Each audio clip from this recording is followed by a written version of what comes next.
Hello दोस्तों, मैं हूं दीपक गुप्ता और आप सुन रहे हैं हमारा चैनल क्लब जीएसटी। और ये जो वीडियो है ये है about valuation of supply. Valuation of supply से रिलेटेड पहले भी हम आपके साथ वीडियो शेयर कर चुके हैं। बैलेंस पोर्शन जो रह गया ये उसके लिए हमारी वीडियो है और इसमें हम बेसिकली स्पेशल वैल्यूएशन प्रोविजंस जो कि कुछ पर्टिकुलर गुड्स या सर्विसेज के लिए लॉ में प्रोवाइड किए गए हैं, हम उनके बारे में बात करेंगे। जैसा कि आप सभी लोग जानते हैं कि आपकी जो वैल्यूएशन होती है, वैल्यूएशन के प्रोविजंस आपके कहां दिए गए थे, सेक्शन 15 में। और मैंने आपको बताया था सेक्शन 15 ने बेसिकली वैल्यूएशन के प्रोविजन लेट डाउन करते टाइम सबसे पहले तो सेक्शन 15(1) विजुलाइज किया था, जहां उन्होंने बोला था कि नॉर्मल केसेस में जो सप्लाई होती है वो होती है to unrelated persons for consideration monetary consideration. तो उस केस में सेक्शन 15(1) ने बोला था आपकी वैल्यू जो है वो ली जाएगी ट्रांजैक्शन वैल्यू, जिसमें सेक्शन 15(2) में बताए गए कुछ इंक्लूजन्स हम ऐड कर देंगे। 5 इंक्लूजन्स थे। और 15(3) ने बताया था इसमें हम आपको एक एक्सक्लूजन, एक डिडक्शन देंगे, जो डिडक्शन होगी डिस्काउंट की। डिस्काउंट आप ट्रांजैक्शन के टाइम पर दे रहे थे तो इनवॉइस में साथ ही साथ माइनस हो जाएगा। अगर आपने डिस्काउंट को जो है वो बाद में दिया था तो वो डिस्काउंट आप क्रेडिट नोट के बेस पर देंगे और उस डिस्काउंट के लिए आप जो है adjustment reduction in benefit claim कर पाएंगे जब आप उस क्रेडिट नोट को जो होगा वो रिपोर्ट करेंगे। फिर साथ में आपको यह बताया गया था कि अगर आपकी सप्लाई हुई लेकिन वो नॉर्मल सर्कमस्टांसेस वाली सप्लाई नहीं है, इन द सेंस वो अनरिलेटेड पार्टी को नहीं है, या फिर उसमें कंसिडरेशन इन्वॉल्व नहीं है, या फिर कंसिडरेशन इन्वॉल्व है तो फिर वो मॉनेटरी नहीं है, तो ऐसे केसेस में आपका वैल्यूएशन जो था वो 15(4) में फॉल करता था और 15(4) बोलता था अब आपको वैल्यूएशन हैंडल करने के लिए सीजीएसटी रूल्स जो होंगे वो यूज करने पड़ेंगे। आपके जो रूल्स थे वो rule number 27 to rule number 31, 5 हमारे पास रूल थे।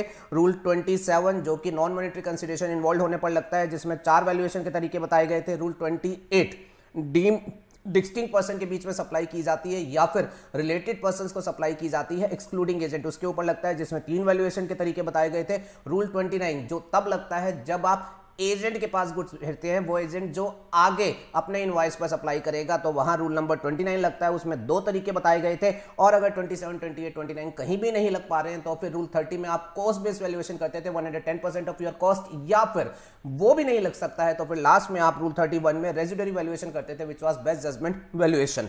ये दोनों ही पार्ट हमारे 15(1) एज वेल एज 15(4) ये हमारे पास अर्लियर वीडियोस में जो है वो हम कवर कर चुके हैं।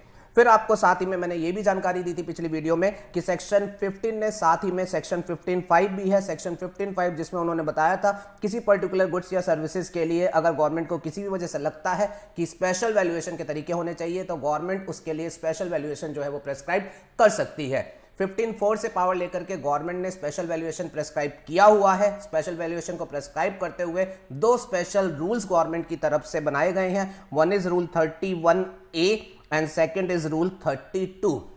स्पेशल वैल्यूएशन प्रिंसिपल्स हैं ये रूल 31A एंड रूल 32। इसके अलावा नोटिफिकेशन के थ्रू भी 2 सप्लाईज के रिस्पेक्ट में स्पेशल वैल्यूएशन जो है वो प्रेस्क्राइब किया गया है। स्पेशल वैल्यूएशन क्या है उसके बारे में मैं थोड़ी देर रुक के बात करता हूं।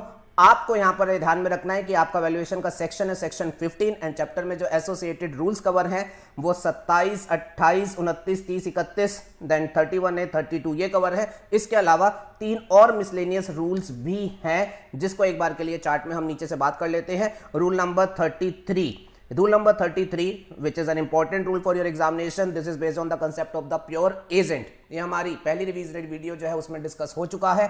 मैंने आपको ट्रांसपोर्टेशन का एक एग्जांपल दिया था और मैंने आपको ये बताया था सेक्शन 15 में ये प्रोवाइडेड है कि एक सप्लायर अपनी सप्लाई का एक बेसिक प्राइस लेता है, उस बेसिक प्राइस के अलावा वो एडिशनल अमाउंट जो रिकवर करता है वो additional amount as per section 15(2) value में ऐड करना होता है। लेकिन at the same point of time rule 33 यहां पर जो प्रोवाइडेड है उसकी अपनी एक बड़ी सिग्निफिकेंट वैल्यू है। अगर एक सप्लायर ने रेसिपिएंट से कुछ एक्स्ट्रा अमाउंट रिकवर किया, पर वो जो उसने एक्स्ट्रा अमाउंट रिकवर किया वो एक्स्ट्रा अमाउंट बेसिकली वो है जो उसने उस खर्चे के लिए किया है जो खर्चा उसने pure agent of the recipient के तौर पर किया था, देन इन दैट सिचुएशन वो खर्चा जो आपने as pure agent of the recipient किया था वो खर्चा डेफिनेटली वैल्यूएशन में ऐड नहीं होगा, बिकॉज वो रियल सेंस में आपका खर्चा नहीं है, वो तो आपके रेसिपिएंट का खर्चा है। आपने just as a pure agent एक बार के लिए अपनी जेब से पैसे देकर के रेसिपिएंट से वो पैसे वसूले हैं। तो रूल 33 में ये प्रोवाइडेड है जो खर्चे प्योर एजेंट के तौर पर करके आप रिकवर करेंगे वो वैल्यूएशन में नहीं लेने, अदर खर्चे जो होंगे वो आप ऐड करेंगे। एक छोटा सा एग्जांपल मैं आपको इसका दे देता हूं फटाफट से याद रखने के लिए। आप है प्रैक्टिसिंग चार्टर्ड अकाउंटेंट, आपके पास एक क्लाइंट आता है जो आपसे सर्विस चाहता है कंपनी फॉर्मेशन की, वो आपसे चाहता है कि आप उसके लिए एक कंपनी बना दे। तो आप उसको बोलते हैं जी हाँ, कंपनी फॉर्मेशन के लिए 10,000 रुपीज जो है वो हमारी फीस है, 10,000 रुपीज हम लेंगे, आपकी कंपनी फॉर्मेशन करके दे देंगे। इसके अलावा कंपनी बनाने के लिए आरओसी में फीस पे करनी पड़ेगी, वो आपकी लायबिलिटी है, उसको आप पे करेंगे। क्लाइंट बोलता है जी कोई बात नहीं है, जो भी आरओसी की फीस होगी वो भी पे करेंगे, आपकी जो फीस है 10,000 रुपए वो भी पे करेंगे। पर आप ऐसा कर लेना कि आप एक बार के लिए हमारी कंपनी तैयार कर दो, आरओसी की फीस एक बार के लिए अपनी जेब से ही भर दो, बाद में आप हमसे टोटल पैसा ले लेना। अब प्रैक्टिसिंग चार्टर्ड अकाउंटेंट ने क्लाइंट की कंपनी बनाने के लिए जो आरओसी की फीस थी वो एक बार के लिए अपनी जेब से भर दी, और बाद में रेसिपिएंट को जब अपना बिल भेजा तो उसमें अपनी कंपनी फॉर्मेशन की fees 10,000 as well as ROC की फीस जो उसने पे करी थी वो भी उससे मांगी। तो अब यहां पर ध्यान में रखना है, जो आरओसी में फीस पे की गई है बाय द चार्टर्ड अकाउंटेंट, वो चार्टर्ड अकाउंटेंट ने बेसिकली अपने क्लाइंट के लिए प्योर एजेंट की कैपेसिटी में काम करते हुए पे करी है। कैसे प्योर एजेंट की कैपेसिटी में काम किया है? क्लाइंट ने स्पेसिफिकली मुझे बोला था मेरे बिहाफ पर ये फीस पे कर देना, क्लाइंट की रिक्वेस्ट पर मैंने ये काम किया। आरओसी की फीस जब पे करी तो उस आरओसी की फीस से मेरे को कोई बेनिफिट नहीं हुआ, वो बेनिफिट सिर्फ और सिर्फ क्लाइंट को हुआ। जितनी मैंने फीस पे करी थी क्लाइंट से, मैंने वो actual amount as it is लिया है और मैंने उसे अपनी सर्विस में इंक्लूड नहीं किया, वो मैंने सेपरेट रिम्बर्समेंट क्लेम किया है। तो मैं यहां पर रूल 33 में स्पेसिफाइड सारी शर्तें एक्सक्लूजन की पूरी कर रहा हूं। मैं प्योर एजेंट के तौर पर काम कर रहा हूं क्योंकि ये मेरा कोई निजी बेनिफिट नहीं है और मैं सारी शर्तें पूरी कर रहा हूं, तो वो आरओसी की फीस जो मैंने पे करी है वो मेरी कंपनी फॉर्मेशन सर्विस की सप्लाई की वैल्यू में नहीं आएंगी। अगर प्योर एजेंट की कैपेसिटी में नहीं किया होता वो खर्चा तो वो डेफिनेटली ऐड होता। जैसे मान लीजिए मैंने उसी क्लाइंट से कहा होता कंपनी फॉर्मेशन की मेरी फीस है 10,000 रुपए, लेकिन उस कंपनी फॉर्मेशन के लिए मुझे आरओसी के 4 चक्कर लगाने पड़ेंगे, हर चक्कर आने जाने में मेरा खर्चा होगा, तो तुम्हें उन 4 चक्कर के लिए मुझे 3,000 रुपए और देने पड़ेंगे। अब मैंने अगर अपने क्लाइंट से वो मेरा ट्रैवलिंग का खर्चा, आने जाने का खर्चा 3,000 रुपए वो सेपरेटली रिकवर किया है, तो आप यह ध्यान देंगे मैंने कॉन्ट्रैक्ट किया और मैंने उस कॉन्ट्रैक्ट में अपनी जो सप्लाई थी उसको करने के लिए ट्रैवलिंग करी, तो ये जो 3,000 का खर्चा है ये मेरा खर्चा है, ये अपने रेसिपिएंट का खर्चा नहीं है जो मैं कर रहा हूं। ट्रैवलिंग का खर्चा मेरा अपना पर्सनल खर्चा है जिस खर्चे को करके मैं क्लाइंट को सर्विस दे पाऊंगा। तो यहां प्योर एजेंट का कंसेप्ट नहीं मटेरियलाइज होगा, ये वाला जो खर्चा है ये वैल्यूएशन का हिस्सा बनेगा। क्लियर है जी? तो ये रूल 33 में आपने डिस्कशन किया, ज्यादा क्लैरिटी आ गई होगी। फिर उसके बाद रूल 34 ये एक्सचेंज रेट के लिए बना हुआ है, ये मैंने पिछली वीडियो में आपको एक्सप्लेन कर दिया था। ट्रांजैक्शन सप्लाई का डोमेस्टिक हो या इंटरनेशनल सेक्शन 15 ही अप्लाई किया जाता है। इंटरनेशनल ट्रांजैक्शन के केस में सिर्फ एक्स्ट्रा जो ध्यान देना होता है वो एक्सचेंज रेट को ध्यान में देना होता है, और रूल 34 बताता है कौन सी एक्सचेंज रेट किस दिन की यूज करनी है। I have already discussed it with you. Last rule जो वैल्यूएशन से रिलेटेड है दैट इज रूल 35। रूल 35 में कोई बड़ी बात नहीं लिखी हुई, इसमें सिंपली ये लिखा हुआ है कि आप अगर कोई सप्लाई करते हैं और उस सप्लाई में जो आप कंसीडरेशन चार्ज करते हैं अपने रेसिपिएंट से, आप उसको एक ऑल इंक्लूसिव फिगर देते हैं, उस फिगर में आपने जीएसटी भी इनबिल्ट कर रखा है। आपने अपने क्लाइंट को, आपने अपने रेसिपिएंट को जो कंसीडरेशन बताया है सप्लाई का वो ऑल इंक्लूसिव बताया है इंक्लूडिंग जीएसटी। तो लेट्स सपोज आपने अपने क्लाइंट को बोला है जी आपके लिए फीस पड़ेगी 20,000, ऑल इंक्लूसिव, इसमें जीएसटी भी है। तो अब बेटा जो वैल्यू ऑफ सप्लाई होगी वो डेफिनेटली, आप वैल्यू ऑफ सप्लाई क्यों निकाल रहे हैं? जीएसटी कंप्यूट करने के लिए। तो जो टोटल कंसीडरेशन है इंक्लूडिंग जीएसटी, उसमें से आपको जीएसटी बैकवर्ड कैलकुलेशन से बाहर करना पड़ेगा, जीएसटी को आप बाहर कर देंगे और बाकी जो रेजिडुअरी वैल्यू बच जाएगी वो आपकी जो होगी वैल्यूएशन के पर्पस के लिए यूज की जाएगी। रूल 35 से सिर्फ हमें सिंपल सी इतनी बात कहता है। तो ये जो रूल 33, 34, 35 है ये एडिशनल रूल्स है जो मैंने आपको एक बार के लिए सारे रूल्स कंप्लीट करने के लिए बोले हैं। इस लेक्चर का हमारा जो फोकस है वो फोकस एरिया है बेटा बेसिकली सेक्शन 15(5). सेक्शन 15(5) जिसने स्पेशल वैल्यूएशन के बारे में बात करी है। इसको आप स्ट्रेसफुली याद कैसे रखेंगे? स्पेशल वैल्यूएशन रूल्स में बताए गए हैं 2 रूल्स में, एंड नोटिफिकेशन में बताए गए हैं 2 नोटिफिकेशन से। पहले जो नोटिफिकेशन में बताए गए हैं वो आपको मैं फटाफट से बोल देता हूं। नोटिफिकेशन ने कौन सा स्पेशल वैल्यूएशन बताया है? नोटिफिकेशन ने जो 2 स्पेशल वैल्यूएशन बताए हैं वो सर्विसेज के लिए बताए हैं। सर्विसेज, एक इन्होंने बताया है ocean transportation service, ocean transportation service, और दूसरा उन्होंने बताया है construction service, construction service. Notification से दो सर्विसेज के बारे में बात की गई है। मैं पहले आपसे बात करता हूं कंस्ट्रक्शन सर्विस। तो इसके लिए बड़ी सिंपल सी बात ध्यान में रखिएगा, कोई रियल एस्टेट प्रोजेक्ट है, प्रमोटर कैरी आउट कर रहा है, आप डीएलएफ को विजुलाइज कर ले, डीएलएफ है और उसने एक रियल एस्टेट प्रोजेक्ट जो है वो इनिशिएट किया।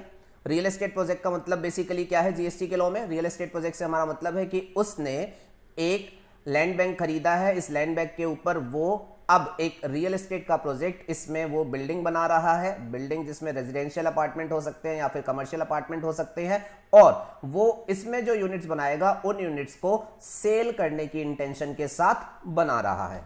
तो keywords, there is a promoter of a real estate project, वो एक रेजिडेंशियल अपार्टमेंट्स या फिर कमर्शियल अपार्टमेंट्स वाला एक रियल एस्टेट प्रोजेक्ट कर रहा है। पर्पस क्या है, intends to sell these units. तो जैसा कि आपको याद होगा, आपने सप्लाई वाले चैप्टर में पढ़ा था, अब ये प्रमोटर अगर इस प्रोजेक्ट में जो यूनिट्स हैं रेजिडेंशियल और कमर्शियल एज द केस में भी, अगर वो इन यूनिट्स को बेच देता है even before getting completion certificate of the project और first occupation in the project, तो जीएसटी के लॉ में अगर आप इन यूनिट्स को कंप्लीशन सर्टिफिकेट मिलने से पहले बेच देते हैं, आप इनका प्राइस रिसीव कर लेते हैं फुल और पार्ट, इवन पार्ट भी अगर आप रिसीव कर लेते हैं, तो जीएसटी के लॉ में यह माना जाता है कि आप बिल्डिंग बना करके नहीं बेच रहे, रेदर देन आप कंस्ट्रक्शन सर्विस जो है वो दे रहे हैं। शेड्यूल 2 पैरा 5 में इस बारे में जो था वो जिक्र था। कोई भी promoter of real estate project अगर प्रोजेक्ट की यूनिट्स को कंप्लीशन सर्टिफिकेट या फर्स्ट ऑक्यूपेशन से पहले बेच देता है, कंसिडरेशन रिसीव कर लेता है फुल और पार्ट, तो जीएसटी का लॉ ये मानता है कि उसने कंस्ट्रक्शन सर्विस जो है सामने वाले को प्रोवाइड करी है। और इस कंस्ट्रक्शन सर्विस की वैल्यू कैसे निकाली जाएगी, अगर उसने सामने वाले के साथ यूनिट की डील 3 करोड़ रुपए में करी है। उसने कहा जी इस प्रोजेक्ट में ये यूनिट मैं तुमको दे रहा हूं 3 करोड़ में। अब लॉ ने बोला कि हम इसे ये नहीं मानेंगे कि तुमने यूनिट बेची, हम तो मानेंगे तुम उसको कंस्ट्रक्शन सर्विस दे रहे हो और तुम्हारी सर्विस की वैल्यू जितने प्राइस का तुम बेच रहे हो उसका 2/3 जो होगा वो ली जाएगी। ये स्पेशल वैल्यूएशन सेक्शन 15(5) से पावर लेकर के गवर्नमेंट ने नोटिफिकेशन के थ्रू जो है वो प्रोवाइड कर रखा है। जो भी sale price of the unit आपने उसको दिया होगा उसका 2/3 मान लेंगे, that is the value of construction service involve in this particular supply transaction. इसका एलोबरेट डिस्कशन जो है वो हम सप्लाई वाले चैप्टर में कर चुके हैं। दूसरी बात, ओशन ट्रांसपोर्टेशन सर्विस, इसके लिए जो स्पेशल प्रोविजन है वो ये है कि कोई गुड्स हैं जिनका बाहर से इंडिया में इंपोर्ट हो रहा है, कोई गुड्स है जिसका बाहर से इंडिया में इंपोर्ट हो रहा है और ये जो इंपोर्टेड गुड्स है ये वेसल में डाल करके इंडिया में लाए जा रहे हैं। गुड्स का बाहर से इंपोर्ट हो रहा है एंड गुड्स जो है वो वेसल में इंडिया में डाल के लाए जा रहे हैं। अब बाहर का जो सेलर है उसने इंडिया के इंपोर्टर को ये गुड्स बेचे हैं और एक्सपोर्टर ने इस इंडियन इंपोर्टर को साथ में ये एश्योरेंस, ये गारंटी के साथ बेचे हैं कि गुड्स इंडिया में एक्सपोर्टर भेजेगा। उसने इंपोर्टर से पैसा ले लिया और डील ये दी है कि आपको आपके कस्टम स्टेशन पर मैं गुड्स डिलीवर करा दूंगा। इस गुड्स को ले जाने के लिए जो शिप बुक करनी है वो शिपिंग कंपनी से मैं बुक करूंगा। तो एक्सपोर्टर ने इंपोर्टर को डील दी है पोर्ट पर डिलीवरी की और उस डिलीवरी के पर्पस के लिए उसने शिपिंग कंपनी को बुक किया है और शिपिंग कंपनी भी फॉरेन की है। पॉइंट ध्यान में रखिएगा, एक्सपोर्टर भी फॉरेन का है, लेट्स सपोज यूएसए का, और इसने जो शिपिंग कंपनी बुक करी है वो भी कहां पर है, फॉरेन की, लेट्स सपोज यूएसए की। अब ये जो शिपिंग कंपनी है जो इस ट्रांसपोर्टेशन को हैंडल कर रही है उसकी जो ओशन ट्रांसपोर्टेशन सर्विस है, उसकी जो ओशन ट्रांसपोर्टेशन सर्विस है, इस बात को लेकर के एक इंपॉर्टेंट पॉइंट ध्यान में रखिएगा। अब शिपिंग कंपनी बाहर की, वो जिस पर्सन को सर्विस दे रही है एक्सपोर्टर वो भी बाहर का, पर वो गुड्स इंडिया में ट्रांसपोर्टेशन किए जा रहे हैं। सर्विस का place of supply as per section 13 is coming into India, as per section 13 that is coming into India. अब ये जो फॉरेन की शिपिंग कंपनी है, इसने भले ही फॉरेन रेसिपिएंट को सर्विस दी है, पर वो सर्विस की सप्लाई कहां दी है? In India. तो ये जीएसटी के लॉ के हिसाब से सेक्शन 7 ऑफ आईजीएसटी एक्ट में सेक्शन 5 पॉइंट नंबर सी के हिसाब से इंटरस्टेट सप्लाई बन जाती है और इस पर आईजीएसटी का चार्ज जो है वो आ जाता है। ये बात अलग है कि गवर्नमेंट ने इस चार्ज को रिवर्स चार्ज में कन्वर्ट किया हुआ है। रिवर्स चार्ज वाले चैप्टर को आप एक बार क्रॉस वेरीफाई कर सकते हैं। इस पर्टिकुलर ट्रांजैक्शन को उन्होंने रिवर्स चार्ज में कन्वर्ट कर रखा है। अच्छा, रिवर्स चार्ज भी यहां पर उन्होंने स्पेशल तरीके से लगाया है। वो स्पेशल तरीका ये है कि उन्होंने ये वाले रिवर्स चार्ज में जो इंडियन इंपोर्टर है उसको रेसिपिएंट समझते हुए उसके ऊपर जीएसटी पे करने का जो है वो ऑब्लिगेशन लगाया है। फॉरेन की शिपिंग कंपनी फॉरेन एक्सपोर्टर को सर्विस दे रही है, पर लॉ ने इस पर रिवर्स चार्ज लगाया है और रिवर्स चार्ज में सरप्राइजिंगली एक्सपोर्टर रेसिपिएंट नहीं हैंडल किया। उन्होंने इंपोर्टर को रेसिपिएंट समझते हुए इंपोर्टर के ऊपर जीएसटी पे करने का ऑब्लिगेशन लगाया है। अब इस इंपोर्टर को जो जीएसटी पे करना है इस ट्रांसपोर्टेशन की सर्विस का, वो कहते हैं इंपोर्टर को इस जीएसटी को पे करने के लिए ये पता होना चाहिए कि शिपिंग कंपनी ने कितना फ्रेट जो है वो चार्ज किया है। उसको पता होना चाहिए कि फॉरेन शिपिंग कंपनी ने इस कंसाइनमेंट के लिए कितना फ्रेट जो है वो चार्ज किया है। इन केस इंपोर्टर को ये फ्रेट नहीं पता, जो कि जनरली नहीं पता होगा क्योंकि शिपिंग कंपनी के साथ उसने डील नहीं करी, एक्सपोर्टर ने डील करी है, तो इंपोर्टर को जनरली नहीं पता होगा कि शिपिंग कंपनी ने इस ट्रांसपोर्टेशन के लिए कितना फ्रेट चार्ज किया है। तो उन्होंने ये बोला, इस वजह से यहां पर हम स्पेशल वैल्यूएशन वाली पावर को यूज कर रहे हैं और 15(5) को यूज करके उन्होंने ये बोला इंपोर्टर एक डीम्ड वैल्यू को यूज करेगा। उसने गुड्स खरीदने के लिए जो भी सीआईएफ प्राइस पे किया है उसका 10% फ्रेट की वैल्यू है, ये मानते हुए वो अपना रिवर्स चार्ज का ऑब्लिगेशन जो होगा वो डिस्चार्ज करेगा। तो नोटिफिकेशन 15(5) से पावर लेकर के इशू किया गया है और बोला गया है कि आपने नहीं पता आपको फ्रेट, कोई बात नहीं, बट आपने गुड्स खरीदते टाइम सीआईएफ वैल्यू तो दी है, तो जितना सीआईएफ प्राइस दिया है मान लो उसका 10% फ्रेट है। ये डीम्ड वैल्यू को यूज करके आप अपना जीएसटी जो होगा वो पे कर देंगे। तो बेटा ये दो स्पेशल नोटिफिकेशन है जो उन्होंने 15(5) से पावर ड्रॉ करके स्पेशल वैल्यूएशन के लिए यूज किए हैं। इसके अलावा स्पेशल वैल्यूएशन के लिए जो रूल्स बनाए गए हैं, दो rules, rule 31A and rule 32, इनको समझते हैं। रूल 31A ने बात करी है about valuation of lottery, batting and gambling. इसमें बेटा लॉटरी को हम अलग रखते हैं, बैटिंग एंड गैम्बलिंग इसको हम अलग रखते हैं, क्योंकि 31A ने भी इसके बारे में दो अलग अलग बातें करी है। जहां तक बैटिंग एंड गैम्बलिंग की बात है तो वो ये कहते हैं, अगर एक आदमी मान लीजिए वो हॉर्स रेस कंडक्ट करता है एंड पब्लिक को कहता है कि इस हॉर्स रेस में आप बेट कर सकते हैं, तो अब पब्लिक जो है वो बेट लगाती है और लेट्स सपोज 100 रुपए की बेट लगाई जाती है। तो आप सब लोगों को पता है ये जो बेट लगाई जा रही है ये एक्शनेबल क्लेम है, और आप लोगों को ये भी पता है जीएसटी में एक्शनेबल क्लेम गुड्स होते हैं, और फर्दर ये भी पता है कि actionable claim out of scope of supply है, बट लॉटरी, बैटिंग और गैम्बलिंग नहीं है। तो ये जो बैटिंग वाला एक्शनेबल क्लेम है इसके ऊपर जीएसटी पे करना पड़ेगा।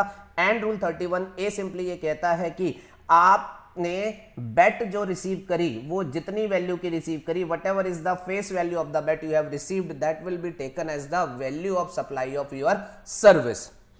लॉटरी को लेकर के रूल 31A ये इंपॉर्टेंट है थोड़ा एग्जामिनेशन के एंगल से, क्योंकि मेन फोकस लॉटरी पर ही है इस रूल 31A का। रूल 31A लॉटरी को लेकर के क्या कहता है, मैं नेक्स्ट पेज पर आता हूं, मेरा लॉटरी का प्रॉपर डायग्राम है, उसके थ्रू मैं आपको समझाता हूं। रूल 31A, लॉटरी का बिजनेस इंडिया में जो है वो स्टेट्स के द्वारा किया जाता है। Only states are authorise to conduct the lottery business, और स्टेट इस बिजनेस को ऐसे करते हैं, स्टेट्स लॉटरी प्रिंट करते हैं। लॉटरी की एक पर्टिकुलर फेस वैल्यू होती है जो लॉटरी पर प्रिंट रहती है, मेरे एग्जांपल में 100 रुपए। अब ये स्टेट्स लॉटरी की सेल के लिए डिस्ट्रीब्यूटर, सेलिंग एजेंट अपॉइंट करते हैं, उनको डिस्काउंटेड प्राइस पर ये सप्लाई करते हैं, और डिस्ट्रीब्यूटर, सेलिंग एजेंट जो है वो आगे पब्लिक को जो है वो फुल फेस वैल्यू पर जो है वो सोल्ड आउट करते हैं। तो स्टेट ने एक लॉटरी छापी, 100 रुपए की फेस वैल्यू, डिस्ट्रीब्यूटर को लेट्स सपोज उसने 80 रुपए पर दे दी, और डिस्ट्रीब्यूटर जो है वो आगे पब्लिक को सेल करेगा at a sale price of ₹100। अब लॉटरी का टैक्सेशन उन्होंने इस तरीके से डिजाइन कर रखा है, उन्होंने बोला है कि डिस्ट्रीब्यूटर अगर लॉटरी को सेल करेगा तो डिस्ट्रीब्यूटर की सेल के ऊपर जीएसटी नहीं लगाएंगे, GST will be exempt. Distributor जब लॉटरी को सेल करेगा तो उस सेल के ऊपर जीएसटी नहीं लगाएंगे, उन्होंने एग्जेम्प्ट कर रखा है, तो डिस्ट्रीब्यूटर की सेल के ऊपर जीएसटी नहीं आएगा। पर उन्होंने ये बोल रखा है स्टेट जब डिस्ट्रीब्यूटर को सेल करेगा तो इस सेल के ऊपर जीएसटी लगाया जाएगा। स्टेट जब डिस्ट्रीब्यूटर को सेल करेगा तो इसके ऊपर जीएसटी लगाया जाएगा एंड विद आरसीएम लगाया जाएगा। स्टेट नहीं पे करेगा, डिस्ट्रीब्यूटर जो होगा वो आरसीएम में पे करेगा। तो चेन पहले समझनी है, डिस्ट्रीब्यूशन चेन ऐसे काम करेगी, स्टेट टू डिस्ट्रीब्यूटर यहां जीएसटी है, सब्सिक्वेंट सप्लाई पर जीएसटी नहीं है। फर्स्ट सप्लाई पर जीएसटी है और उस पर उन्होंने रिवर्स चार्ज लगाया हुआ है, डिस्ट्रीब्यूटर को लायबल बनाया है। अब गवर्नमेंट ये कहती है ये जो फर्स्ट चेन है, फर्स्ट सप्लाई ये हुई 80 रुपए पर है, पर आपको जब इस सप्लाई का जीएसटी कंप्यूट करना है और वैल्यूएशन करना है तो आप इसका वैल्यूएशन 80 रुपए पर ये हुई है, आप इस ट्रांजैक्शन वैल्यू को नहीं देखेंगे। और इसलिए नहीं देखेंगे बिकॉज हमने इस वैल्यूएशन के लिए सेक्शन 15(5) से पावर लेते हुए रूल 31A बनाया है और अलग ही वैल्यूएशन जो है वो स्पेसिफाई किया है। और वो वैल्यूएशन क्या है वो ये कहते हैं, उसके लिए आपको एक तो ये बात ध्यान में रखनी है, लॉटरी के ऊपर जीएसटी की जो रेट है, जब स्टेट बेचेगा डिस्ट्रीब्यूटर को तो जीएसटी की रेट या तो 12% होगी या फिर 28%। ये 12% या 28% इस बात के ऊपर डिपेंड करेगी कि जो लॉटरी ट्रांजैक्शन में इन्वॉल्व है वो रन बाय स्टेट है या फिर ऑथराइज्ड बाय स्टेट है। ये दो वर्ड्स हैं अलग अलग। रन बाय स्टेट का मतलब ये होगा अगर एक लॉटरी एक स्टेट ऑर्गेनाइज कर रहा है और वो लॉटरी टिकट उसी स्टेट में बिकेगी तो that is lottery run by state. पर अगर लॉटरी जो ऑर्गेनाइज की जा रही है वो उस स्टेट के अलावा अदर स्टेट में भी बिक सकती है तो उसे बोला जाएगा लॉटरी ऑथराइज्ड बाय स्टेट। तो लॉटरी जिस स्टेट ने ऑर्गेनाइज करी, लेट्स सपोज पंजाब स्टेट ने ऑर्गेनाइज करी, अगर वो लॉटरी स्कीम ऐसी है सिर्फ पंजाब में ही लॉटरी बिकेगी तो that is lottery run by the state जिस पर 12% का रेट है। और अगर वो अदर स्टेट में भी बिक सकती है तो that is lottery authorised by the state और उसके ऊपर 28% का आपका जीएसटी रेट है। अब उन्होंने ये बोला कि वैल्यूएशन जब आप करेंगे तो लॉटरी कितने की बेची वो मत देखना, आप देखना लॉटरी की फेस वैल्यू क्या है।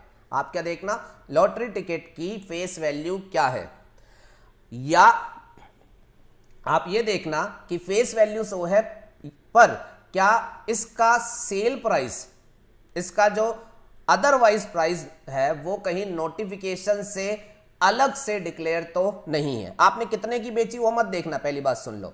80 रुपए का बेचा डिस्ट्रीब्यूटर को, उसको मत देखना, आपको देखना है इस लॉटरी की फेस वैल्यू क्या है, फेस वैल्यू देखनी है। और अगर गवर्नमेंट ने नोटिफिकेशन इशू करके लॉटरी स्कीम में इसको इस फेस वैल्यू की बजाय किसी और वैल्यू पर बेचने का डिसीजन लिया है और वो वैल्यू नोटिफाई करी है तो आप उस वैल्यू को देखेंगे।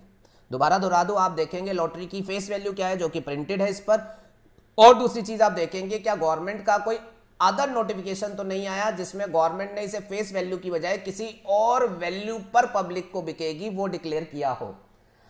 आप चेक कर लें और इन दोनों वैल्यू में से जो भी हायर वैल्यू हो आप उसको वैल्यूएशन के पर्पस के लिए यूज करेंगे। एग्जाम्पल की सिंप्लिसिटी के लिए मेरी लॉटरी टिकट की फेस वैल्यू क्या है, 100 रुपए, और मैं ये मान के चलता हूं गवर्नमेंट ने इस लॉटरी को पब्लिक को बेचने के लिए कोई अदरवाइज वैल्यू लॉटरी स्कीम में नोटिफाई नहीं करी ही नहीं है, तो विचएवर ऑफ द हायर में मेरा पकड़ में क्या आएगा, 100 रुपीज। अब ये जो 100 रुपीज है, इस 100 रुपीज को गवर्नमेंट ये कहती है ये 100 रुपए इस पब्लिक के लिए प्राइस एक्सपेक्टेड है। हमने 100 रुपए अगर इसकी फेस वैल्यू दी है तो 100 रुपए पर एंड में चेन में ये कस्टमर को पड़ेगी, तो इस 100 रुपए में जीएसटी डेफिनेटली इनबिल्ट होगा। तो वो कहते हैं इस 100 में से अब हम वो जीएसटी निकाल देंगे by applying the backward formula. 12% वाली लॉटरी टिकट थी तो 100/112 कर देंगे, और अगर 28% वाली लॉटरी टिकट थी तो 100/128 कर देंगे, और अब जो वैल्यू आएगी वो हम एज वैल्यू ऑफ लॉटरी जो होगा वो यूज कर लेंगे। I would like to repeat, state ने डिस्ट्रीब्यूटर को कितने की बेची उसको नहीं यूज करेंगे, रेदर देन ये टिकट एंड में पब्लिक को कितने की बिकनी थी उस प्राइस को देखेंगे, face value which is basically, और उसको रिवर्स कैलकुलेशन से जीएसटी एलिमेंट से बाहर कर देंगे। तो आप देखिएगा 31A ने क्या बोल रखा है, वैल्यू क्या ली जाएगी, 100/112 12% वाली लॉटरी के रिस्पेक्ट में, या 100/128 28% वाली लॉटरी के रिस्पेक्ट में, और ये किस पर अप्लाई कर देना, फेस वैल्यू, जो फेस वैल्यू पब्लिक के लिए इंटेंडेड है, या फिर अगर पब्लिक के लिए उन्होंने नोटिफिकेशन से अदरवाइज कोई वैल्यू नोटिफाई कर दी, value notified by organising state, तो वो value whichever is higher, इन दोनों में से जो हायर हो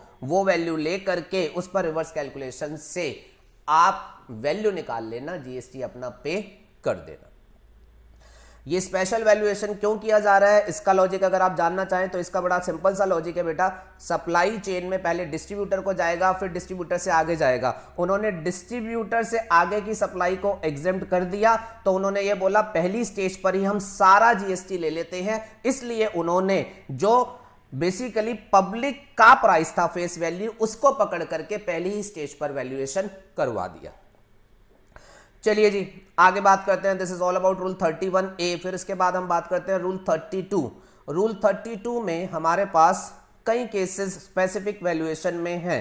चार्ट में अगर मैं बात करूं, रूल 32 कहता है कि कुछ और सर्विसेज और गुड्स हमने सेलेक्ट किए हैं और उसके लिए हम स्पेशल वैल्यूएशन आपको बता रहे हैं, पर उनके लिए जो हम स्पेशल वैल्यूएशन बता रहे हैं वो ऑप्शनल रहेगा। रूल 32 में सबसे बड़ी बात यह है कि रूल 32 में जो स्पेशल वैल्यूएशन बताया गया है वो ऑप्शनल बेसिस पर बताया गया है, मतलब कि करने वाले को अगर पसंद हो तो वो 32 वाला स्पेशल वैल्यूएशन करे, अगर पसंद ना हो तो जो नॉर्मल वैल्यूएशन बनता है सेक्शन 15 वगैरह में उसी को करे। बेटा ये एक बड़ा इंपॉर्टेंट डिफरेंस है, स्पेशल वैल्यूएशन रूल 31A में भी है, 32 में भी है। 31A में बताया गया वैल्यूएशन स्पेशल मैंडेटरी है, बट 32 में बताया गया स्पेशल वैल्यूएशन ऑप्शनल है। वैल्यूएशन करने वाले को पसंद आ रहा हो ये स्पेशल वैल्यूएशन तो ऐसे करे, नहीं आ रहा हो तो नॉर्मल तरीके से कर सकता हो वैसे करे। अच्छा, अब ये कहां कहां बताया गया है तो ये आपको याद करके चलना है। 32(2) मनी चेंजिंग सर्विस के लिए बोलता है, 32(3) एयर ट्रैवल एजेंट के लिए बोलता है, 32(4) लाइफ इंश्योरर के लिए बोलता है, 32(5) ये मार्जिन स्कीम के नाम से जाना जाता है, ये उन लोगों के लिए है जो सेकेंड हैंड गुड्स की सेल परचेज का काम करते हैं। 32(6) जो है वो वाउचर के रिस्पेक्ट में बात करता है, एंड 32(7) जो है वो बात करता है अगर कभी डीम्ड डिस्टिंक्ट पर्सन के बीच में कोई सर्विस सप्लाई हुई तो उसके रिस्पेक्ट में।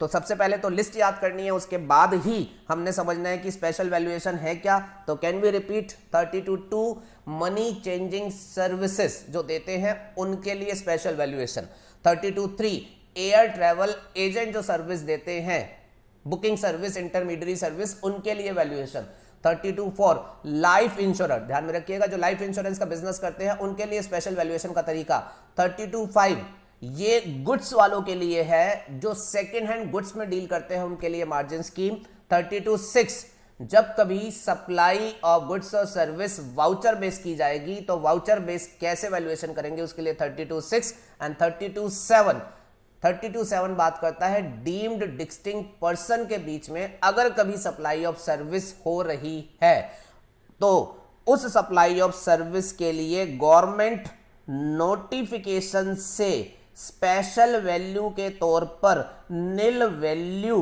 प्रपोज कर सकती है। मैंने 32(7) बोला है आपको, 32(7) में अगर डीम्ड डिस्टिंक्ट पर्सन के बीच में सप्लाई ऑफ सर्विस हो रही है तो गवर्नमेंट 32(7) में किसी भी सर्विस को नोटिफाइड करके ये कह सकती है जी इस सप्लाई के लिए हम नील वैल्यू एक्सेप्ट करने के लिए तैयार है।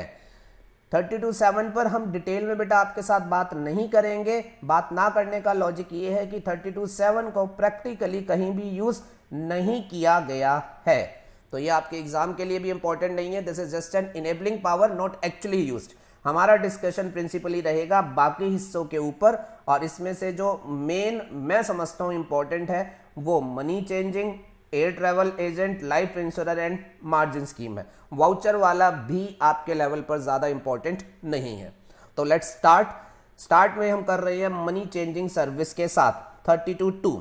तो मनी चेंजिंग सर्विस का बेटा मैंने आगे डायग्राम लगाया है। कई बच्चे बीच में अभी तक शायद नहीं जान पाए हैं कि हम पढ़ाने के लिए जो मटेरियल यूज कर रहे हैं, स्टडी रिसोर्स अपने रिविजनरी लेक्चर में, वो अपना रिवाइज क्वेश्चन बैंक जो है वो यूज कर रहे हैं। तो उसका पेज नंबर 97 है। पूरे चैप्टर की डायग्रामेटिक समरी हमने क्वेश्चन बैंक में इनबिल्ट कर रखी है बेटा। तो पेज नंबर 97 पर यह आ गया हमारे पास रूल 32(2), जिसमें हम मनी चेंजिंग के बारे में जो है वो बात करेंगे। मनी चेंजिंग होती क्या है? जब एक पर्सन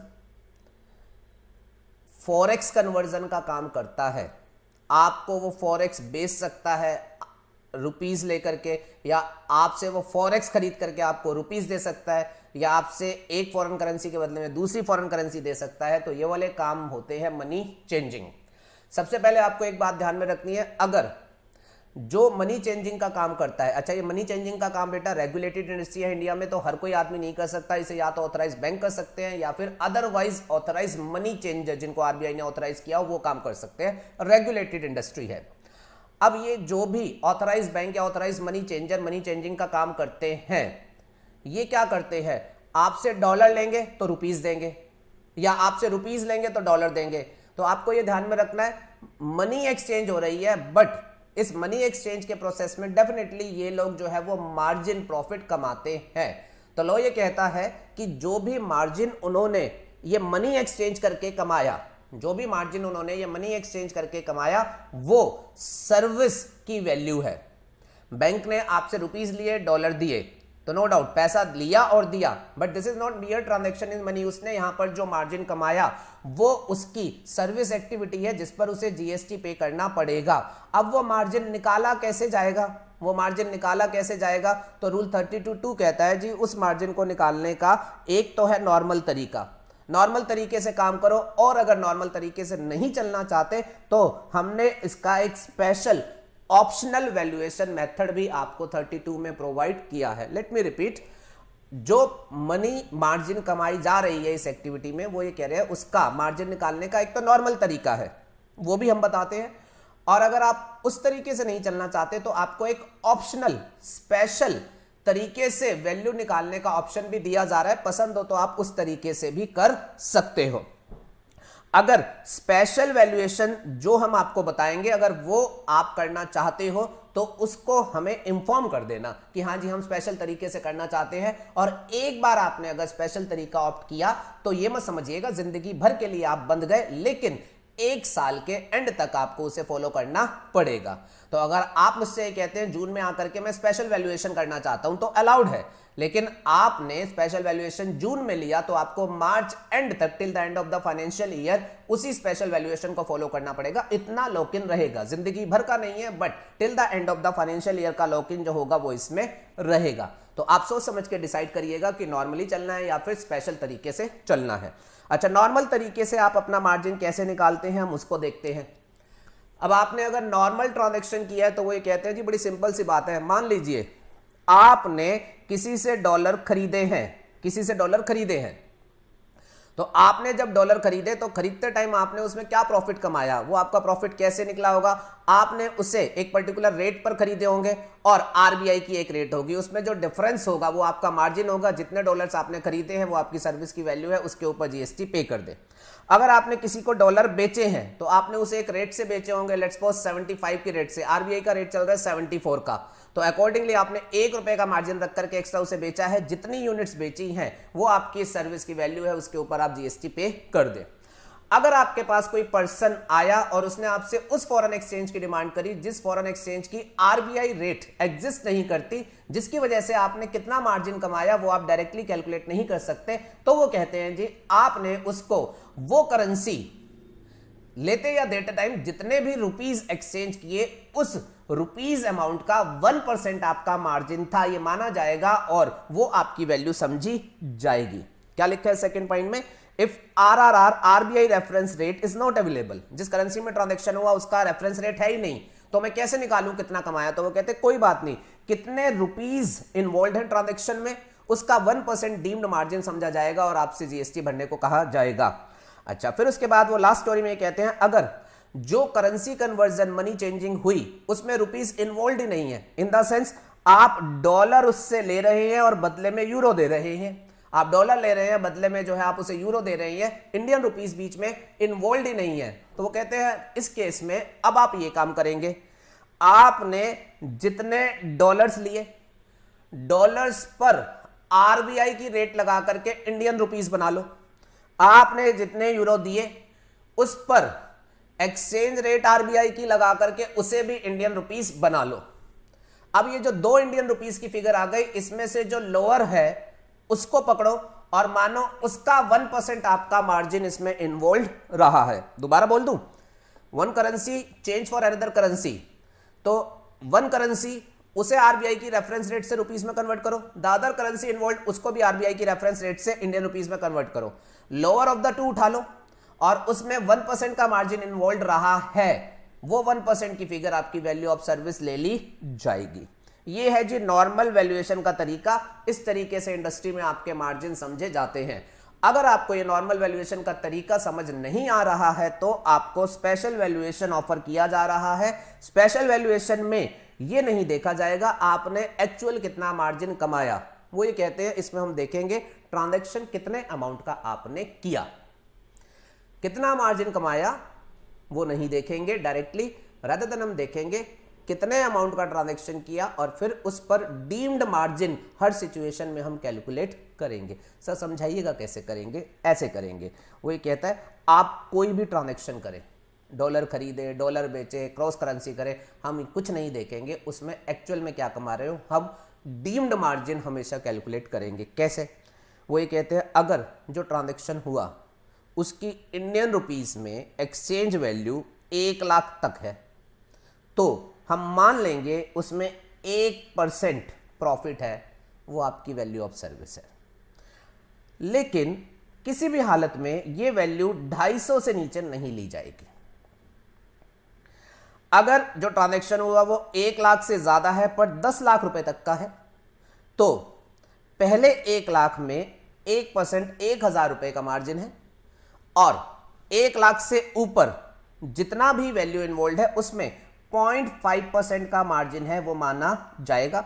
जैसे मान लीजिए अगर 4 लाख रुपए का ट्रांजैक्शन हुआ तो पहले 1 लाख में 1000 का मार्जिन है और जो बैलेंस 3 लाख है उसमें 0.5% का मार्जिन है 1500 का, तो अकॉर्डिंगली 2500 रुपए आपकी सर्विस की वैल्यू है, ये माना जाएगा। और अगर ट्रांजैक्शंस और ज्यादा बड़ा है, 10 लाख से ज्यादा का है, तो पहले 10 लाख तक के स्लैब के लिए 5500 और 10 लाख से ऊपर जो भी है उसमें 0.1% का आपका मार्जिन है, ये मानते हुए ऐड करके टोटल वैल्यू निकाली जाएगी। जैसे अगर मान लीजिए 90 लाख रुपए का एक्सचेंज ट्रांजैक्शन हुआ है तो शुरुआती 10 लाख के 5500 और 10 लाख से ऊपर की जो बैलेंसिंग फिगर है 80 लाख, उसका 0.1% जो बेसिकली 8000 आ जाएगा, तो ये टोटल कितना हो जाएगा 13500 जो होगा ये आपका मार्जिन माना जाएगा, ये आपकी वैल्यू मानी जाएगी। अच्छा, यहां पर आपको एक बेनिफिट ये दिया जा रहा है कि आपकी मैक्सिमम वैल्यू 60,000 से ऊपर जो होगी वो नहीं ली जाएगी। चाहे आपने 100 करोड़ का कन्वर्जन किया हो, आपकी वैल्यू 60,000 ऊपर से नहीं जाएगी। अच्छा, ये जो भी स्लैब्स हैं ये बेटा आपको स्लैब्स मेहनत से, प्रैक्टिस से, रिवीजन, रिपीटिशन करते हुए खुद से याद रखने हैं। हमारा तो बेसिक काम आपको एक बार जो है वो रिपीट करके बोलने का रहा है। कंसेप्चुअली ध्यान में रखो, मनी चेंजिंग में जो मार्जिन इन्वॉल्व होता है that is the value of service. Normal तरीके से मार्जिन निकाल लो, ये जो हमने लिखा है, या आप स्पेशल वैल्यूएशन तरीके में आ जाओ। स्पेशल वैल्यूएशन के तरीके में आपको 3 स्लैब है। पहले स्लैब में मिनिमम लिमिट साथ में चलेगी, तीसरे स्लैब में मैक्सिमम लिमिट जो होगी वो साथ में चलेगी। ये हो गया ऑल अबाउट मनी चेंजिंग। इस पर एग्जामिनेशन में क्वेश्चन आ सकते हैं, आप प्रैक्टिस कर लीजिएगा। फिर उसके बाद next air travel agent. Air travel agent की स्टोरी जो है वो रिलेटिवली काफी सिंपल है। एयर ट्रैवल एजेंट जैसा कि आप जानते हैं ये कौन होते हैं, ये वो होते हैं बेटा जो एयरलाइंस और पैसेंजर्स के बीच में जो एयर ट्रैवल सर्विस होती है उसको फैसिलिटेशन का काम करते हैं। जैसे अगर मेरा डायग्राम का रिप्रेजेंटेशन अगर आप देखें तो ये एक पर्टिकुलर एयरलाइंस है और ये एक पैसेंजर है। ये पैसेंजर इस एयरलाइंस के थ्रू एयर ट्रैवल करना चाहता है, जिसके लिए उसे एयर टिकट लेनी पड़ेगी। एयर ट्रैवल एजेंट का क्या काम होगा, वो इन दोनों पार्टीज के बीच में एज एन इंटरमीडियरी काम करेगा और इन दोनों के बीच में जो होगा वो डील करा देगा और इस डील के बदले में ये कमीशन, कन्वीनियंस फीस, कुछ भी कह लो, वो जो होगा वो रिसीव करेगा। एयर ट्रैवल एजेंट क्योंकि इन दो पार्टीज को मिलाता है तो ये दो तरीके से इनकम कमाता है। कुछ पैसा ये पैसेंजर से कमा लेता है कि तुम्हें टिकट दिला दी, कुछ पैसा ये एयरलाइन से कमा लेता है कि तुम्हारी टिकट बिकवा दी, और जो भी टोटल कंसिडरेशन ये रिसीव करता है उस टोटल कंसिडरेशन के ऊपर ये जीएसटी जो है वो पे करता है। अब इस एयर ट्रैवल एजेंट को ये कहा जा रहा है कि अगर तुम इस नॉर्मल तरीके से जीएसटी नहीं भरना चाहते तो तुम्हें 32(3) में एक ऑप्शनल बेसिस पर स्पेशल वैल्यूएशन का तरीका जो है वो हम ऑफर कर रहे हैं। अगर तुम नॉर्मल तरीके से तुमने जो कमाया उस पर जीएसटी नहीं पे करना चाहते तो तुम्हें हम एक ऑप्शनल स्पेशल वैल्यूएशन तरीका जो है वो ऑफर कर रहे हैं। उसमें तुम्हारी इनकम डीम्ड बेसिस पर निकाली जाएगी और उस पर आपको जीएसटी भरना होगा। एयर ट्रैवल एजेंट ने बोला जी वो कितनी डीम्ड इनकम आप मानोगे?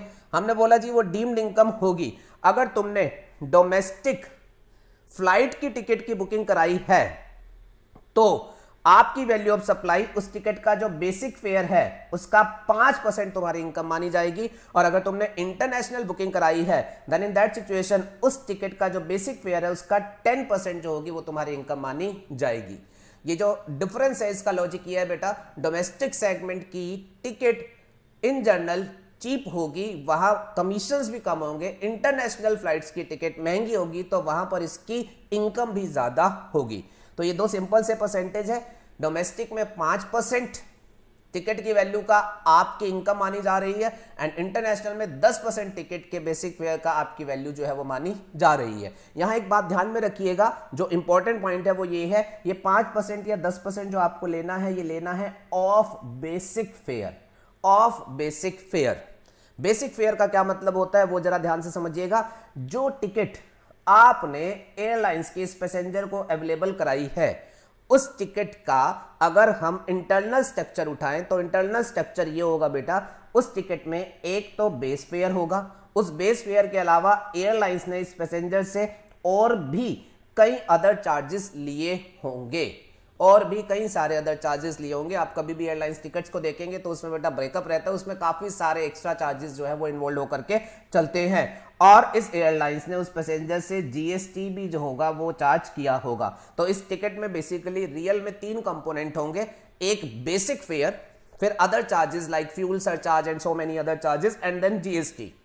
अब आपको डीम्ड इनकम 5% या 10% जो लेनी है वो ध्यान में रखना है, वो बेसिक फेयर का लेनी है। वो टिकट कितने की थी उसकी नहीं लेनी। टिकट हो सकता है 1 लाख की हो, उसमें बेसिक फेयर 60,000 हो, तो आप 60,000 पर परसेंटेज अप्लाई करेंगे, ना कि टिकट के टोटल प्राइस 1 लाख पर। सिंपल सा बस इतना पॉइंट आपको यहां पर ध्यान में रखना है। This is about air travel agent. फिर उसके बाद अगली स्टोरी जो है that is about life insurer. Life insurer उसको भी एक स्पेशल वैल्यूएशन ऑफर किया गया है। हम देखते हैं लाइफ इंश्योरेंस नॉर्मली कैसे काम करता है, पहले नॉर्मल समझे फिर स्पेशल की बात करेंगे। लाइफ इंश्योरेंस की अगर हम बात करें, LIC लेट्स सपोज एक लाइफ इंश्योरर है, ICICI, there are so many life insurer at present. तो मैं आपसे क्या कहता हूं, लाइफ इंश्योरेंस का बिजनेस जब आज की डेट में किया जाता है तो 2 टाइप की पॉलिसी बेची जाती है, जिसमें से एक होती है प्योर रिस्क पॉलिसी एंड दूसरी होती है कंपोजिट पॉलिसी। इस सेक्टर में प्योर रिस्क पॉलिसी जब दी जाती है तो प्योर रिस्क पॉलिसी का मतलब ये होता है कि LIC बेसिकली ये कह रहा है कि आप हमें प्रीमियम देंगे, हम आपको एक पॉलिसी देंगे और उस पॉलिसी में आपकी लाइफ का जो रिस्क है वो कवर किया जाएगा और लेट्स सपोज इतने का रिस्क कवर हम आपको प्रोवाइड करेंगे, आप हमें प्रीमियम पे करें। अच्छा, ये जो आपकी प्योर रिस्क पॉलिसी है इसमें ध्यान में रखेंगे कि LIC आपसे सिर्फ और सिर्फ आपकी लाइफ का रिस्क कवर करती है और उस सर्विस का वो पैसा आपसे चार्ज करती है और उस पैसे पर उसको जो है वो प्रीमियम अमाउंट पर जो है उसको जीएसटी जो है वो भरना होता है। दूसरी पॉलिसी जो इंडस्ट्री में आजकल बहुत चलती है वो होती है कंपोजिट पॉलिसी। इस पॉलिसी में LIC क्या करती है, वो कहती है जी अगर आप ये पॉलिसी लोगे तो आपकी लाइफ का रिस्क तो कवर हो ही गया, साथ ही साथ में ये पॉलिसी आपके लिए सेविंग इन्वेस्टमेंट टूल का भी काम करेगी। जो प्रीमियम आपसे लिए जाएंगे वो प्रीमियम पॉलिसी की टर्म पूरी होने के बाद आपको विद बोनस रिटर्न्स के साथ जो होंगे वो लौटा दिए जाएंगे। इन्वेस्टर बोलता है जी ये कैसे पॉसिबल होगा, तो वो कहते हैं जी इसमें हम आपसे बड़ा हायर प्रीमियम चार्ज करते हैं, उस प्रीमियम में रिस्क कवर भी होगा और उसके अलावा एक्स्ट्रा मनी भी होगी जो बेसिकली आपकी सेविंग इन्वेस्टमेंट के तौर पर हम फंड्स में इन्वेस्ट करके रखेंगे, उससे बढ़िया रिटर्न जनरेट करेंगे सो दैट हम आपको प्रॉमिस बोनसेस रिटर्न जो है वो दे पाए। इसमें दो कंपोनेंट होंगे, रिस्क कवर के लिए भी पैसा लिया गया होगा और इन्वेस्टमेंट के लिए भी पैसा लिया गया होगा। LIC कहती है हमारी एक रेगुलेटरी बॉडी है IRDA, वो हमें गाइडलाइंस इशू करके चलेगी कि ये जो पैसा लिया है ये बाद में लौटाना है तो आपको इसे किस तरीके से और किस किस जगह इन्वेस्ट करना है। आप एज अ पॉलिसी होल्डर उसकी टेंशन मत लो, आपको सिर्फ हम ये बता रहे हैं इतना प्रीमियम पे करो, रिस्क कवर भी मिलेगा और बाद में एश्योर्ड रिटर्न भी साथ में मिलेगी क्योंकि इसमें आपकी इन्वेस्टमेंट भी इन्वॉल्व है। अब हमने LIC से पूछा LIC तुम जब ये पॉलिसी बेचते हो तो मुझसे क्या कमाते हो, तो LIC ने बोला एक तो जो रिस्क कवर दिया है उसके लिए आपसे हम पैसा कमाते हैं, दूसरा जो इन्वेस्टमेंट करेंगे आपका पैसा उसमें से थोड़ा सा पैसा काट लेंगे। क्यों काट लेंगे, क्योंकि इन्वेस्टमेंट की सर्विसेज दे रही हैं। तो अगर आप मुझे 50,000 का लेट्स सपोज प्रीमियम पे करोगे तो 50,000 में से मैं आपका 35,000 लेट्स सपोज इन्वेस्ट करूंगा, तो 15,000 जो मैंने काट लिया उसमें मैंने अपना रिस्क कवर के लिए भी काट लिया और इन्वेस्टमेंट के लिए जो मैं मैनेजमेंट कर रहा हूं वो भी काट लिया। तो लॉ ने यहां पर ये बोला अच्छा 50,000 में से 35,000 अगर इन्वेस्टमेंट के लिए एलोकेट किया जाता है तो इसका मतलब 15% LIC अपनी सर्विसेज के लिए ले रही है। LIC को उस 15% के ऊपर जो होगा वो GST पे करना पड़ेगा। पूरा प्रीमियम कितना है 50,000, इसमें से इन्वेस्टमेंट के लिए कितना डाला 35,000, मतलब 15,000 LIC ने अपनी इनकम बुक करी, तो अकॉर्डिंगली उस पोर्शन के ऊपर जो होगा LIC को GST जो होगा वो पे करना पड़ेगा। अच्छा, अब क्या आप पॉलिसी होल्डर को ये बताते हैं कि 50,000 के प्रीमियम में से 35,000 इन्वेस्ट किए जाएंगे, 15,000 तो आपने अपनी कमाई के लिए चार्ज किया है? तो आंसर इज ये कई बार आप बताते हैं और कई बार नहीं बताते हैं। कई बार आप बताते हैं, कई बार आप नहीं बताते हैं, डिपेंडिंग अपॉन कि आप जो है किस तरीके से पॉलिसी को मार्केट करना चाहते हैं। छोटे मोटे इन्वेस्टर को आप कभी नहीं बताएंगे बिकॉज छोटे मोटे इन्वेस्टर इस बात को समझेंगे नहीं, बट कोई बड़ा इन्वेस्टर है जो बड़ी पॉलिसी लेना चाहता है, let's talk about Shahrukh Khan, वो 5 करोड़ प्रीमियम की पॉलिसी लेना चाहता है, तो उसके साथ तो सब कुछ ओपनली डिस्कस किया जाएगा, सर इतना प्रीमियम इन्वेस्ट होगा, इतना हम रखेंगे एंड सो ऑन। तो दो सिचुएशन होती है, ब्रेकअप पॉलिसी होल्डर को बताया जाता है एंड ब्रेकअप पॉलिसी होल्डर को नहीं बताया जाता है। अगर ब्रेकअप आप पॉलिसी होल्डर को नहीं बताते हैं, अगर ब्रेकअप आप पॉलिसी होल्डर को नहीं बताते हैं, प्लीज ध्यान में रखिएगा, तो आप पॉलिसी होल्डर को नहीं बताते पर आपको तो पता है, तो आप तो अपना GST वैल्यू निकाल के पे कर सकते हैं। भाई आपने पॉलिसी होल्डर को नहीं बताया पर आपको तो पता है आपने इन्वेस्टमेंट फंड में कितना डाला है, तो अकॉर्डिंगली आपको अपनी कमाई पता है, आप GST पे कर सकते हैं। लेकिन लॉ ने यह बोला उन केसेस में जहां आप पॉलिसी होल्डर को यह नहीं बताते हैं कि कितना इन्वेस्टमेंट में डाला, कितना अपनी इनकम के तौर पर रखा, उन केसेस में आपको एक अल्टरनेटिव वैल्यूएशन का तरीका ऑफर किया गया है। जिन केसेस में ध्यान रखिएगा आपकी पॉलिसी कौन सी है, कंपोजिट, आप पैसा ले रहे हैं दोनों चीजों का, लेकिन पॉलिसी होल्डर को बताते नहीं है कि कितना इन्वेस्टमेंट में डाला, कितना इनकम है, तो उन केसेस में आपको एक ऑप्शनल तरीका ऑफर किया जा रहा है इस रूल के तहत, रूल 32(4) के तहत, और यह तरीका ये कहता है LIC ऐसा काम कर सकती है अगर उसके द्वारा बेची गई पॉलिसी एन्युटी पॉलिसी है सिंगल प्रीमियम, अगर उसके द्वारा बेची गई पॉलिसी एन्युटी पॉलिसी है सिंगल प्रीमियम। एन्युटी पॉलिसी का मतलब होता है वो पॉलिसी जो आपको रिटायरमेंट बेनिफिट्स ऑफर करती है। आज आप प्रीमियम पे करेंगे, एक एज के बाद जो होगा वो आपको रिटायरमेंट बेनिफिट्स के तौर पर पेमेंट देना स्टार्ट कर देगी। तो अगर आपकी पॉलिसी है एन्युटी पॉलिसी, और एन्युटी पॉलिसी भी कौन सी, जिसमें वन टाइम प्रीमियम आपने पे करना है, उसके बाद कई सालों बाद जो है आपकी रिटायरमेंट पेंशन के तौर पर आने लगेगी। तो अगर आपकी ऐसी पॉलिसी है तो वो कहते हैं इस पॉलिसी में जो भी आपने टोटल प्रीमियम लिया उसका 10% कमाया, हम ये मानेंगे और ये तुम्हारी सर्विस की वैल्यू समझी जाएगी। पॉलिसी कौन सी है? एन्युटी पॉलिसी, रिटायरमेंट बेनिफिट वाली और सिंगल प्रीमियम वाली है। तो आपने जो सिंगल प्रीमियम लिया उसका 10% कमाया है, ये माना जाएगा, ये आपकी सर्विस की वैल्यू है और आप इस पर जीएसटी भर सकते हैं अगर आप चाहें। अगर आपकी policy annuity policy single premium नहीं है, अदर है, अदर में आपके सारे केसेस आ जाते हैं, annuity policy with multiple premium या एन्युटी पॉलिसी नहीं other than annuity policy, term insurance वगैरह वो सब इसमें आ जाते हैं। तो उस केस में अब आपकी इनकम कैसे मानी जाएगी? वो कहते हैं पहले साल जो आपने प्रीमियम कमाए उन प्रीमियम पर 25% की इनकम कमाई ये माना जाएगा और बाद के सालों के जो प्रीमियम है उन प्रीमियम्स पर आपने 12.5% की इनकम कमाई ये माना जाएगा। I am repeating, other policies के रिस्पेक्ट में आपने पॉलिसी के पहले साल के प्रीमियम, और ध्यान में रखिएगा पहला प्रीमियम नहीं कह रहा, क्योंकि पहला प्रीमियम तो मंथली भी हो सकता है, पहला प्रीमियम नहीं, पहले साल के प्रीमियम का 25% कमाया ये माना जाएगा एंड सब्सिक्वेंट ईयर्स के प्रीमियम पर आपने 12.5% कमाया ये माना जाएगा। ये वैल्यू ऑफ सर्विस रहेगी, इस पर आप जीएसटी भर सकते हैं। This is all about life insurance sector.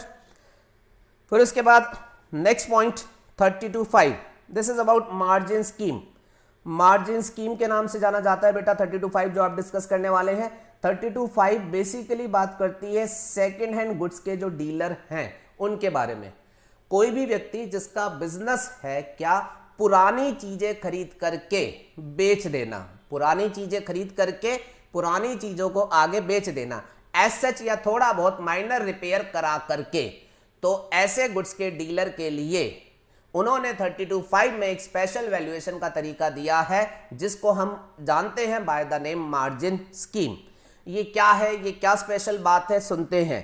इसके लिए मैं आपके साथ एक स्पेशल डायग्राम यूज कर रहा हूं सो दैट आपको सारे प्रोविजन इकट्ठे एक ही डायग्राम में मैं समझा सकूं। तो ध्यान दीजिएगा, यहां डायग्राम पर आपके सामने है एक डीलर। डीलर क्या काम कर रहा है? सेकेंड हैंड गुड्स में डील करता है।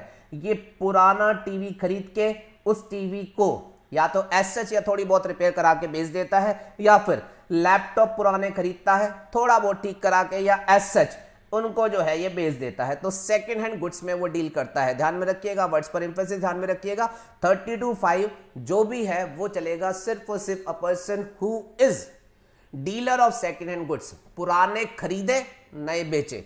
अगर आप नए खरीदते हैं और पुराने होने पर बेच देते हैं तो उसके लिए ये स्कीम नहीं है। मैं हूं कोचिंग इंस्टीट्यूट, मैंने टीवी नया खरीदा, 4 साल यूज किया और फिर बेच दिया और मैं ये बोलूं मार्जिन स्कीम लगेगी? नहीं। मार्जिन स्कीम किसके लिए है? जो खरीदते ही पुराना है और उस पुराने को एज सच या जरूरत है तो थोड़ी बहुत रिपेयर करके जो है वो बेच देते हैं। पहला पॉइंट तो आपको ये ध्यान में रखना है।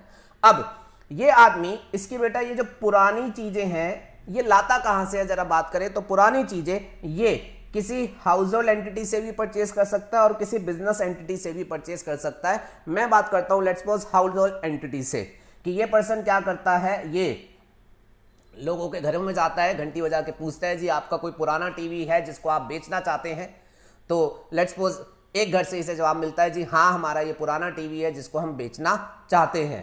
तो बोलता है ठीक है जी टीवी दिखाओ। टीवी देख करके ये कहता है जी इसको मैं इतने प्राइस पर जो है वो खरीद लूंगा, 5,000 रुपए पर मैं आपका ये टीवी खरीद लूंगा। अब हाउस होल्ड एंटिटी जो है वो अपना टीवी जो है वो उसको बेच देती है। तो अब आप ये जानते हैं हाउस होल्ड एंटिटी ने जब अपना ये पुराना टीवी बेचा तो ये सप्लाई तो नहीं होगा, क्योंकि सप्लाई होने की प्राइमरीली शर्त क्या है? Supply must be in the course और furtherance of business. Household entity is not doing any business, तो उन्होंने ये जो टीवी बेचा उसके ऊपर कहीं कोई जीएसटी नहीं आएगा बिकॉज ये सप्लाई नहीं है। तो हाउस होल्ड एंटिटी तो सिंपली सेल प्राइस 5,000 रुपए ले लेगी, जीएसटी की कोई बात ही नहीं आएगी, वो इस टीवी को जो होगा वो बेच देगी। अच्छा, अब ये पर्सन इस टीवी को आगे जो है वो रीसेल करता है, ठीक है, इस टीवी को आगे वो रीसेल करता है। लेट्स सपोज 7,500 रुपए का वो इस टीवी को आगे बेचता है। अब ये डीलर तो बिजनेस एंटिटी है और जीएसटी में बेटा ये रजिस्टर्ड पर्सन भी है। तो अब जब ये 7,500 का टीवी बेचेगा तो फिर इसके ऊपर जीएसटी पे करना पड़ेगा इसे। अब बेटा ये ध्यान में रखना, अब अगर इससे हम 7,500 रुपए के ऊपर जीएसटी की डिमांड कर ले तो प्लीज ध्यान में रखिएगा, इसने पुराना टीवी 5,000 का खरीदा था और 7,500 का बेचा, तो इसके एंड पर वैल्यू एडिशन कितना है? 2,500। पर इसको जीएसटी कितने पर देना पड़ेगा, 7,500 का, और इसके पास कोई इनपुट टैक्स क्रेडिट के बेनिफिट नहीं है। क्यों नहीं है? बिकॉज इसने हाउस होल्ड एंटिटी से खरीदा है तो वो जीएसटी पेड नहीं है। तो इसके एंड पर वैल्यू एडिशन सिर्फ 2,500 का हुआ है, पर पीछे कोई आईटीसी ना होने की वजह से अगर इसे ग्रॉस वैल्यू पर टैक्स कर दिया गया तो वो गलत होगा।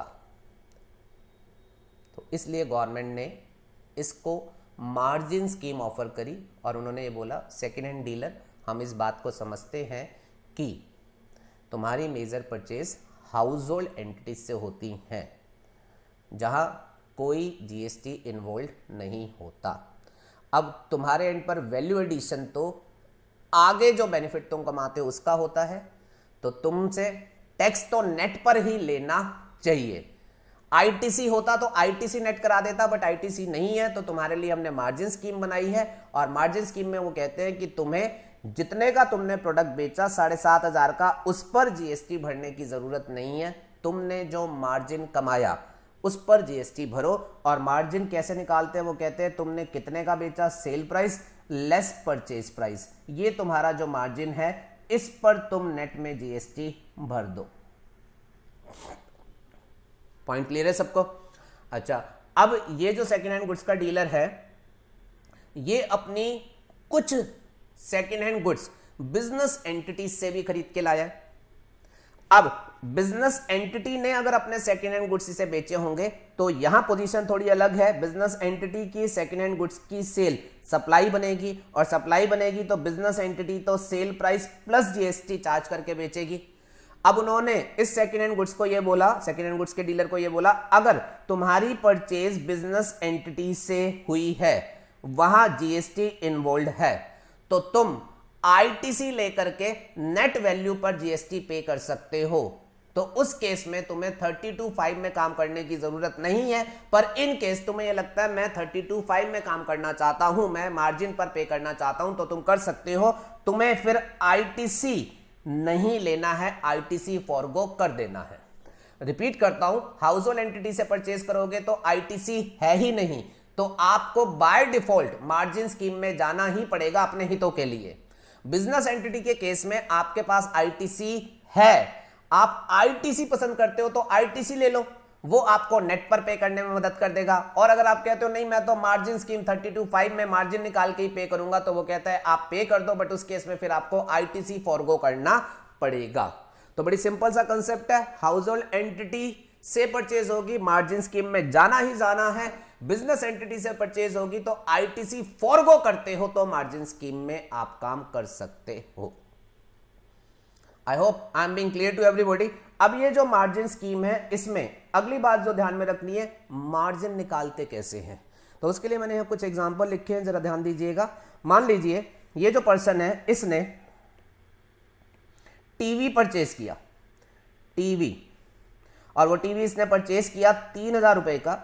फिर 3,000 रुपए का परचेज करने के बाद इसने इसके ऊपर 500 रुपए का लेट्स सपोज रिपेयर वगैरह का कुछ खर्चा किया, और 500 रुपए अदर इसके जो भी एलोकेटेड एक्सपेंस है वो है। तो इसको टोटल टीवी की कॉस्ट कितनी पड़ गई, 4,000 की, जिस टीवी को अल्टीमेटली इसने जो है वो 5,000 रुपए का बेच दिया। आपको यहाँ एक बड़ी इंपॉर्टेंट बात जो ध्यान में रखनी है, वही ध्यान में रखनी है कि मार्जिन 32(5) में जो निकाला जाता है वो sale price minus purchase price ये निकाला जाता है। Sale price minus purchase price ये निकाला जाता है।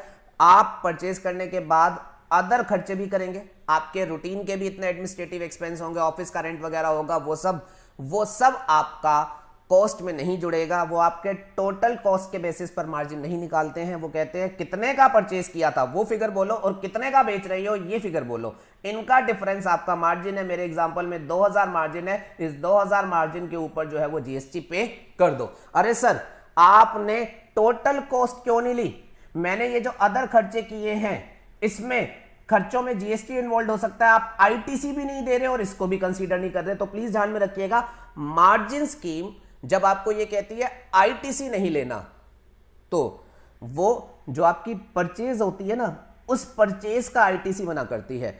आपके अगर कोई भी अदर आईटीसी है, रिपेयर का एक्सपेंस उसका आईटीसी, आपके ऑफिस के रेंट के बिल आ रहे हैं टेलीफोन्स के बिल आ रहे हैं उसके आईटीसी वो मना नहीं होते। सिर्फ जो सेकेंड हैंड गुड परचेज हुआ है, रीसोल्ड हो रहा है, उसकी परचेज के आईटीसी वो मना होते हैं। ऑल अदर आईटीसी वो आपके एडमिसिबल रहते हैं। Am I clear? दूसरा एग्जांपल मैंने लिया, फ्रिज खरीद के लाए, 6000 का आपने खरीदा, 1000 रुपए रिपेयर का खर्चा, 1000 अदर एक्सपेंसेस के एलोकेशन, टोटल कॉस्ट हो गई 8000, आपने बेच दिया 8000 का। क्या कोई मार्जिन है? तो प्लीज 8000 की कॉस्ट है, 8000 का बेचा, ऐसे मत बोलना मुझे। लो मार्जिन निकालता है, खरीदा कितने का था और बेचा कितने का। तो 6000 का खरीदा था, 8000 का बेचा, 2000 का मार्जिन है, इसके ऊपर जीएसटी जो होगा वो पे कर देना। जो आईटीसी आपको नहीं लेने हैं, वो जो खरीदा था वो वाले नहीं लेने हैं। आपके अदर एक्सपेंसेस के अगर आईटीसी हैं तो उसको आप क्लेम कर सकते हैं। अगला एग्जांपल, लैपटॉप आपने खरीदा 10,000 का, 1000 की रिपेयर, 1000 अदर एक्सपेंसेस, टोटल कितना कॉस्ट हो गया 12,000, बिक कितने का रहा है 10,000। अरे सर लॉस हो गया। अबे बेटा ध्यान दो, 10,000 का बेचा, खरीदा कितने का था 10,000, यहां से निकलेगा मार्जिन। 10 का खरीदा था, 10 का बेचा, मार्जिन कितना हो गया 0, जीएसटी ऑटोमेटिकली कितना हो गया 0। आपने खरीदा फोन, सेकेंड हैंड फोन के काम करते हैं, 5000 का खरीदा, 500 की रिपेयर, 500 अदर एक्सपेंस, टोटल 6000, बिका कितने का 4000। ध्यान में रखिएगा मार्जिन कैसे निकालेंगे, 5 का खरीदा था, 4 का बेचा, तो कितने का मार्जिन कमाया। सर यहां तो कोई मार्जिन नहीं कमाया, यहां तो लॉस हुआ। तो लो कहता है लॉस हुआ तो लॉस को इग्नोर करो और 0 समझ करके ट्रांजैक्शन हैंडल करो। जीएसटी भरने की जरूरत नहीं है। पर आप ये नहीं कहना नेगेटिव वैल्यू है गवर्नमेंट से रिफंड लूंगा, ऐसा नहीं होगा। लास्ट एग्जांपल, कार खरीदी, कार की तो बड़ा काम होता है सेकंड हैंड गुड्स का, कार है एज अ स्पेशल एग्जांपल, याद भी रखिएगा।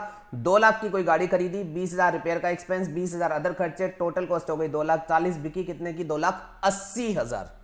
तो प्रॉफिट कितने का कमाया, 280 की बिकी, खरीदी थी 2 लाख की, मार्जिन आएगा 80,000। इस 80,000 पर जीएसटी पे करेंगे। और इस कार की जो रिपेयर वगैरह कराई है, जो भी एक्सपेंसेस किए हैं, इसके आईटीसी क्लेम कर लेना, इसमें कहीं पर कोई दिक्कत नहीं है। अच्छा, गाड़ी वाला एग्जांपल एक स्पेशल एग्जांपल है। ये इसलिए है क्योंकि गाड़ी जो है जीएसटी के आने के बाद गाड़ी को गवर्नमेंट ने बहुत हाईली टैक्स किया। आप जानते हैं गाड़ी को 28% की रेट से जीएसटी में टैक्स कराया जाता है और फर्दर इसके ऊपर जीएसटी सेस भी लगाया जाता है। गाड़ियों का इफेक्टिव टैक्सेशन कई जगह तो 40% का जीएसटी गाड़ियों के ऊपर लग रहा है। अब सेकेंड हैंड गाड़ी में जो डील करते थे उन्होंने गवर्नमेंट से कहा सर जो नई गाड़ी खरीद रहा है उसकी बात अलग है, बट सेकेंड हैंड गाड़ी तो लोग खरीदते ही इसलिए है कि उनके पास पैसा नहीं है। तो आप अगर सेकेंड हैंड गाड़ी के ऊपर भी 40% का जीएसटी चार्ज करेंगे तो हमें बड़ा नुकसान हो जाएगा। गवर्नमेंट ने सेकेंड हैंड गाड़ी के रिस्पेक्ट में जीएसटी की रेट अकॉर्डिंगली कम की हुई है। सेकेंड हैंड गाड़ी के लिए उन्होंने जीएसटी पर पार्शियल एग्जम्पशन दी है, कंसेशनल रेट्स प्रोवाइड करी है। गाड़ी एक ऐसा प्रोडक्ट है, काइंडली ध्यान में रखिएगा, गाड़ी नई गाड़ी पर जीएसटी रेट्स अलग है, सेकेंड हैंड कार्स जो सेल होंगी उन पर रेट कम है, कंसेशनल रेट्स है। तो वो मैंने यहां मेंशन भी कर दिया है, सेकेंड हैंड कार के लिए कंसेशनल रेट। और ये बात सिर्फ गाड़ी के लिए, प्लीज ध्यान में रखिएगा। मोबाइल नए बेचो पुराने बेचो सेम रेट है, टीवी फ्रिज नए बेचो पुराने बेचो सेम रेट है, पर गाड़ी के लिए रेट फर्क है क्योंकि नई गाड़ी हैवीली टैक्स्ड है, सेकेंड हैंड गाड़ी को गवर्नमेंट ने पार्शियल रिलैक्सेशन दिया है। ये हो गई हमारे पास मार्जिन स्कीम, रूल 32 सब रूल 5। क्लियर है? ये जितने एग्जाम्पल मैंने आपको कराए, आई एक्सपेक्ट इन्हीं में से कोई क्वेश्चन जो होगा वो एग्जामिनर आपसे पूछेगा। अच्छा, मार्जिन स्कीम में 1-2 एक्स्ट्रा पॉइंट स्पेशल जो है वो मैं आपको बोल देता हूं बेटा। अब अगर मान लीजिए ये जो सेकेंड हैंड गुड्स का डीलर है, ये लैपटॉप खरीद के लाया किसी बिजनेस एंटिटी से, बिजनेस एंटिटी ने इससे इस लैपटॉप का लेट्स सपोज 10,000 रुपए चार्ज किया और साथ में जीएसटी 1,800 रुपए चार्ज किया। तो अब मार्जिन स्कीम में अगर ये काम करेगा तो इसे आईटीसी नहीं लेना है, तो ये इस सेकेंड हैंड लैपटॉप की परचेज प्राइस जो ट्रीट करेगा अपने पास, वो ट्रीट करेगा 11,800। आईटीसी लेना नहीं है तो फिर कोई पूछेगा what is the purchase price, तो आपको परचेज प्राइस की क्या एंट्री करनी होगी 11,800। पॉइंट को ध्यान में रखिएगा, ठीक है। अब जब आप ये लैपटॉप बेच रहे हैं, लेट्स सपोज आपका जो कस्टमर है आपको इस लैपटॉप के वो 20,000 रुपए देने को तैयार है, आपको इस लैपटॉप के वो 20,000 रुपए देने को तैयार है, तो आपका मार्जिन कैसे निकालोगे, 20,000 माइनस 11,800, ये जो डिफरेंस आया आपका, ये आया आपका 8,200, इसके ऊपर जीएसटी लायबिलिटी जो होगी वो कैलकुलेट की जाएगी। और ये जो जीएसटी है, इस जीएसटी को लेकर के गवर्नमेंट की तरफ से एक इनडायरेक्ट क्लैरिफिकेशन है। गवर्नमेंट ने कुछ जीएसटी के ना फ्लायर्स, एडवर्टीजमेंट मटेरियल इशू कर रखे हैं, उसमें उन्होंने एक बात लिखी हुई है। कहीं उन्होंने एक फॉर्मल क्लैरिफिकेशन तो नहीं दी, पर उनके जो पैम्पलेट कह लो, फ्लायर्स आप समझते हैं, वो प्रमोशनल मटेरियल गवर्नमेंट का है उनकी वेबसाइट पर। उन फ्लायर्स में गवर्नमेंट ने एक बात लिखी हुई है, एंड आई एम रिपीटिंग, कोई लीगल स्टैंड, कोई लीगल क्लैरिफिकेशन नहीं है, ये सिर्फ उनके प्रमोशनल मटेरियल में एक बात ये लिखी हुई है कि मार्जिन स्कीम में जो व्यक्ति काम करेगा वो जो जीएसटी बनेगा उसको कस्टमर को सेपरेटली चार्ज नहीं करेगा। कहने का मतलब, इस डीलर ने जब मार्जिन स्कीम में काम किया, मार्जिन निकाला 8,200, इस पर जीएसटी कंप्यूट कर लिया, ये जीएसटी वो कस्टमर से सेपरेटली चार्ज नहीं कर सकता, ये वो अपने प्रॉफिट मार्जिन से इनबिल्ट पे करेगा। कहने का मतलब, वो अपने रेसिपिएंट को 20,000 रुपए का इनवॉइस देगा, इस 20,000 में ही जीएसटी लायबिलिटी उसको जो है वो डिस्चार्ज करनी है। And I am repeating, this is nowhere as such legally provided, no clarification, no CBIC circular, ये सिंपली प्रमोशनल मटेरियल में उन्होंने पॉइंट लिखा हुआ है। एग्जाम में अगर आया तो आप एज इट इज लिख देना, ऑल्दो प्रिंसिपली मैं उनके इन पॉइंट से एग्री नहीं करता हूं। ठीक है जी। अच्छा, इस मार्जिन स्कीम में एक और प्रोविजन उन्होंने लिखा है जो बहुत ज़्यादा टेक्निकल नॉलेज की डिमांड करता है और जिस पर प्रैक्टिकली बहुत सारे कॉन्ट्रैरी व्यूज भी हो सकते हैं। तो इतना ज़्यादा आपके लेवल पर नहीं पूछा जाएगा। वो क्या लिखा है उन्होंने, उसका मैं आपको एक ब्रीफ इंट्रोडक्शन अभी दे रहा हूं, क्योंकि लिखा है तो एक बार के लिए देखते हैं। बट उसमें let me tell you from the very beginning, बहुत सारे कनेक्टेड इश्यूज हो सकते हैं जिनका आंसर भी डबल साइडेड हो सकता है, अलग अलग व्यू हो सकते हैं। उनके ऊपर गवर्नमेंट की तरफ से प्रेजेंटली टिल डेट तक कोई भी क्लैरिफिकेशंस नहीं है, इसलिए उसके कोई कंक्लूसिव ओपिनियन हम आपको नहीं दे सकते। तो हम उसको just as a pass through matter आपके साथ जो है वो डिस्कस कर रहे हैं। मैं आपको यहां पर बताता हूं वो क्या है। नेक्स्ट पेज नंबर 99 पर मेरे पास डायग्राम है। इस डायग्राम को मैं टाइटल दे रहा हूं रीपोजेशन सेल्स बाय लेंडर, बैंक वगैरह। रीपोजेशन सेल्स याद रखने में आसानी हो जाएगी। मार्जिन स्कीम के अंदर हम एक स्पेशल पॉइंट डिस्कस कर रहे हैं, रीपो सेल्स, रीपोजेशन सेल्स बाय लेंडर। ये क्या होता है जी? लेंडर, बैंक वगैरह कंज्यूमर्स को लोन देते हैं। कंज्यूमर्स उन लोन्स को लेकर के अपना कंज्यूमेबल आइटम जो है वो परचेज करते हैं। House hold item, white goods जिन्हें हम कहते हैं। मतलब क्या है, बैंक ने लोन दिया, कंज्यूमर ने उस लोन के बेसिस पर टीवी खरीद लिया, फ्रिज खरीद लिया, और लोन की रिपेमेंट जो है वो ईएमआई बेसिस पर कर रहे हैं। और कई बार ऐसा होता है, ये जो बोरोवर है जिसने लोन लिया है वो टाइमली रिपेमेंट जो है वो नहीं कर पाता, और जब वो टाइमली रिपेमेंट नहीं कर पाता तो बैंक क्या करता है, एक दो रिमाइंडर नोटिस भेजता है, फिर भी पेमेंट नहीं आती तो बैंक अल्टीमेटली क्या करता है, उन गुड्स को रीपोजेस कर लेता है। उन गुड्स को बैंक वाला जो है वो रीपोजेस कर लेता है, उठा करके ले आता है और उन गुड्स को फिर वो बेच देता है। और बेच करके जो पैसा रियलाइज होगा टू दैट एक्सटेंट तो उसकी रिकवरी हुई। बाकी रिकवरी के लिए वो अपनी अदर पावर्स जो भी अवेलेबल होंगी with in the framework of the statue, उनको वो यूज करेगा। तो मैंने यहाँ एक छोटा सा जैसे डायग्राम क्या लिखा, ये एक बैंक है जी, ये लेंडर है। यहाँ हमारे पास कोई हाउस होल्ड एंटिटी है जिसका जीएसटी में कोई रजिस्ट्रेशन नहीं होता। तो इस हाउस होल्ड एंटिटी ने लेंडर से पैसे लिए, इसको मैं बोरोवर बोलता हूँ। 10 लाख रुपए लेट्स सपोज दे दिए।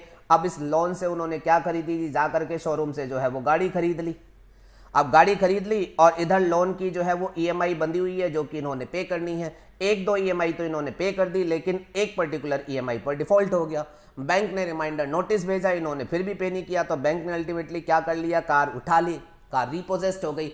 अब बैंक वाला क्या करेगा, इस रिपोजेस कार को जो होगा वो बेचेगा, और बेच करके जो भी पैसा मिला टू दैट एक्सटेंट तो उसकी रिकवरी हुई।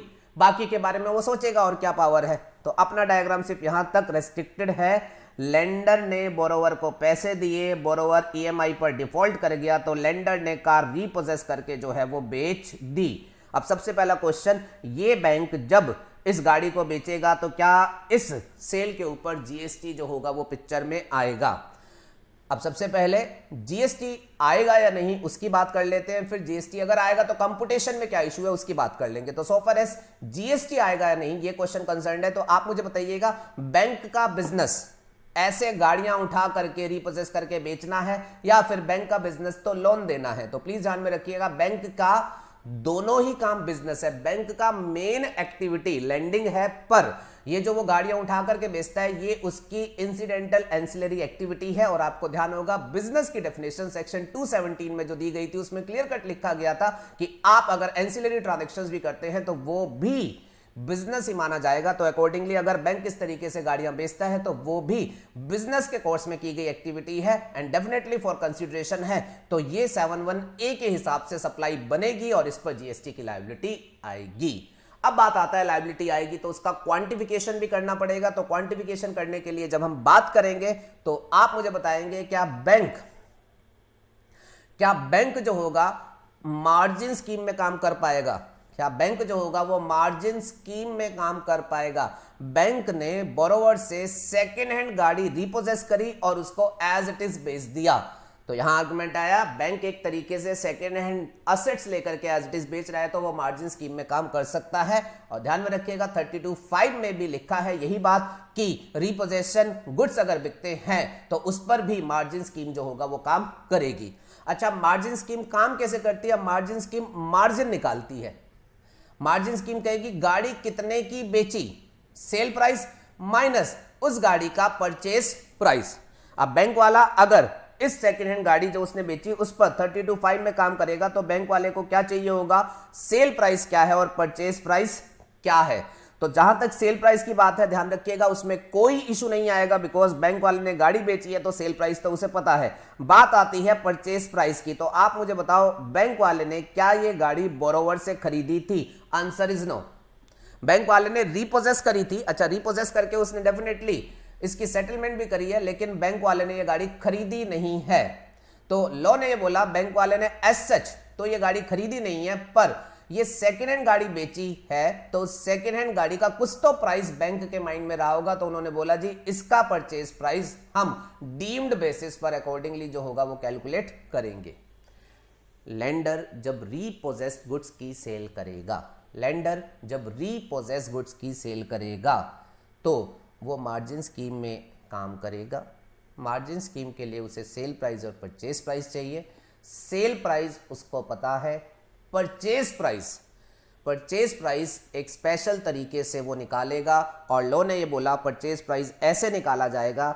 हम ये देखेंगे जो डिफॉल्टेड बोरोवर है उसने ये गाड़ी कितने की परचेज करी थी। हमारे एग्जांपल में है बेटा 10 लाख रुपए और हम ये बोलेंगे ये गाड़ी रीपोजेस करने के बाद बैंक ने जब बेची तो बोरोवर के गाड़ी खरीदने और बैंक के गाड़ी बेचने में कितने पीरियड का गैप था? लेट्स सपोज 3 साल का। बोरोवर ने कितने की गाड़ी खरीदी एंड लेंडर ने गाड़ी बेची, इन खरीदने और बेचने के बीच में कितने पीरियड का गैप था?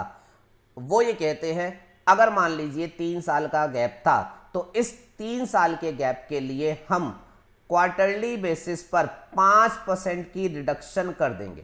क्वार्टरली बेसिस पर हम 5% की रिडक्शन कर देंगे। 3 साल का मतलब कितने क्वार्टर हो गए? 12 क्वार्टर हो गए। 5% पर क्वार्टर का मतलब हो गया 60% रिडक्शन कर देंगे। 10 लाख की बोरोवर ने खरीदी थी, हम ये मानेंगे बेचे जाने के टाइम पर 3 साल हो चुके थे तो इस गाड़ी की रिड्यूस्ड वैल्यू 60% घट करके 40% रह गई थी, मतलब 4 लाख रुपए रह गई थी। तो बैंक ने 5 लाख की बेची है तो मार्जिन हो गया 5 lakh minus this depreciated value computed in the manner I just explain. 5 में से 4 घटा दिया, 1 लाख रुपए का मार्जिन इस सेल ट्रांजैक्शन में इन्वॉल्व रहा है, उसके ऊपर जो होगा वो जीएसटी जो होगा वो पे किया जाएगा। I would like to repeat, lender borrower से रीपोजेस करता है गुड्स और बेच देता है उन गुड्स को। तो रीपोजेस गुड्स क्या है? Second hand goods. Second hand goods को उसने एज सच बेच दिया तो मार्जिन स्कीम मिलेगी।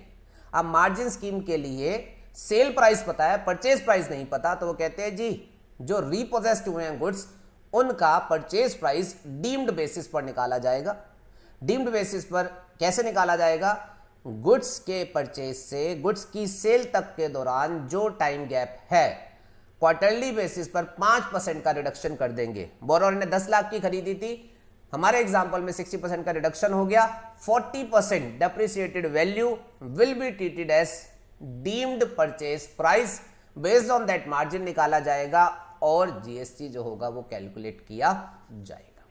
आई hope the point is clear to everybody.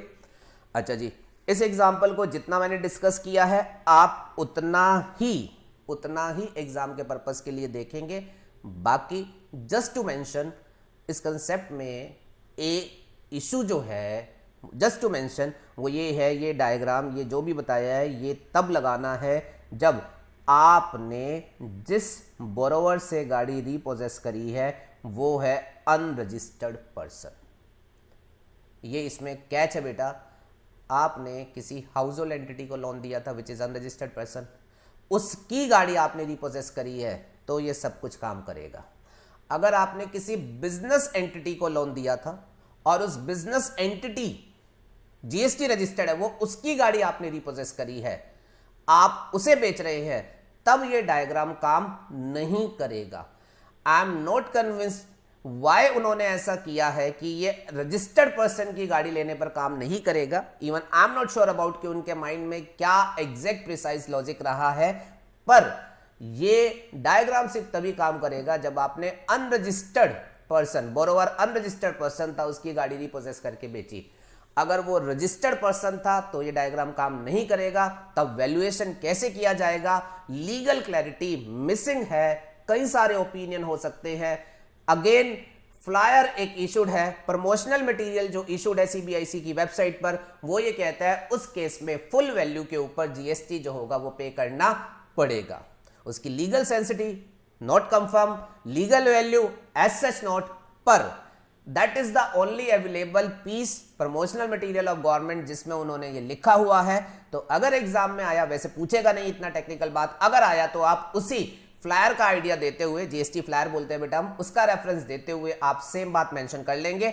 आपको क्वेश्चन बैंक में मैंने उनका जिक्र अंदर प्रॉपर किया हुआ है।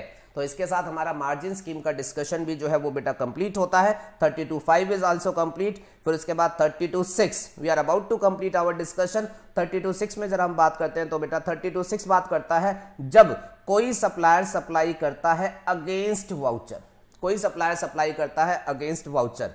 बेटा 32.6 पर I will strictly avoid detail discussion because this is one area जहां मैं अपने आप को to be very honest comfortable नहीं पाता हूं। ये प्रिसाइजली इसमें क्या कहना चाहते हैं, मैं आज तक भी इतने एफर्ट्स के बाद भी प्रिसाइजली नहीं समझ सका हूं कि 32.6 से उनकी एक्चुअल में मंशा क्या है। तो मैं ये सिर्फ आपको लिटरल पढ़ाऊंगा। I am quite sorry for this. 32.6 value of supplied against voucher. अब आजकल का ट्रेंड क्या है, बहुत सारे सप्लायर ऐसे काम करते हैं, वो ये कहते हैं जी भाई साहब गुड्स और सर्विसेज जिसमें भी हम डील करते हैं, आप क्या करो, आप हमसे ना वाउचर खरीद सकते हैं, आप हमें मॉनेटरी पेमेंट देकर के वाउचर खरीद लीजिएगा। वो वाउचर जो होगा उससे आप फ्यूचर में जब कभी भी गुड्स या सर्विस लेना चाहे तो वाउचर के बेसिस पर हम आपको वो गुड्स और सर्विस जो होगा वो दे देंगे। कहने का मतलब क्या, आज पेमेंट दे दो और हमसे वाउचर ले लो एंड सब्सिक्वेंट पीरियड में वो वाउचर रिडीम करा लेना, वाउचर लेकर के आ जाना और वो गुड्स और सर्विस जो आप चाहते हो वो आप हमसे ले लेना। अच्छा, अब यहां पर क्या है, हमने वाउचर दे दिए, पैसा आज ले लिया, वाउचर दे दिए, पैसा आज ले लिया, पर पर्सन जो होगा उसका रिडम्पशन जो होगा वो बाद में कराएगा।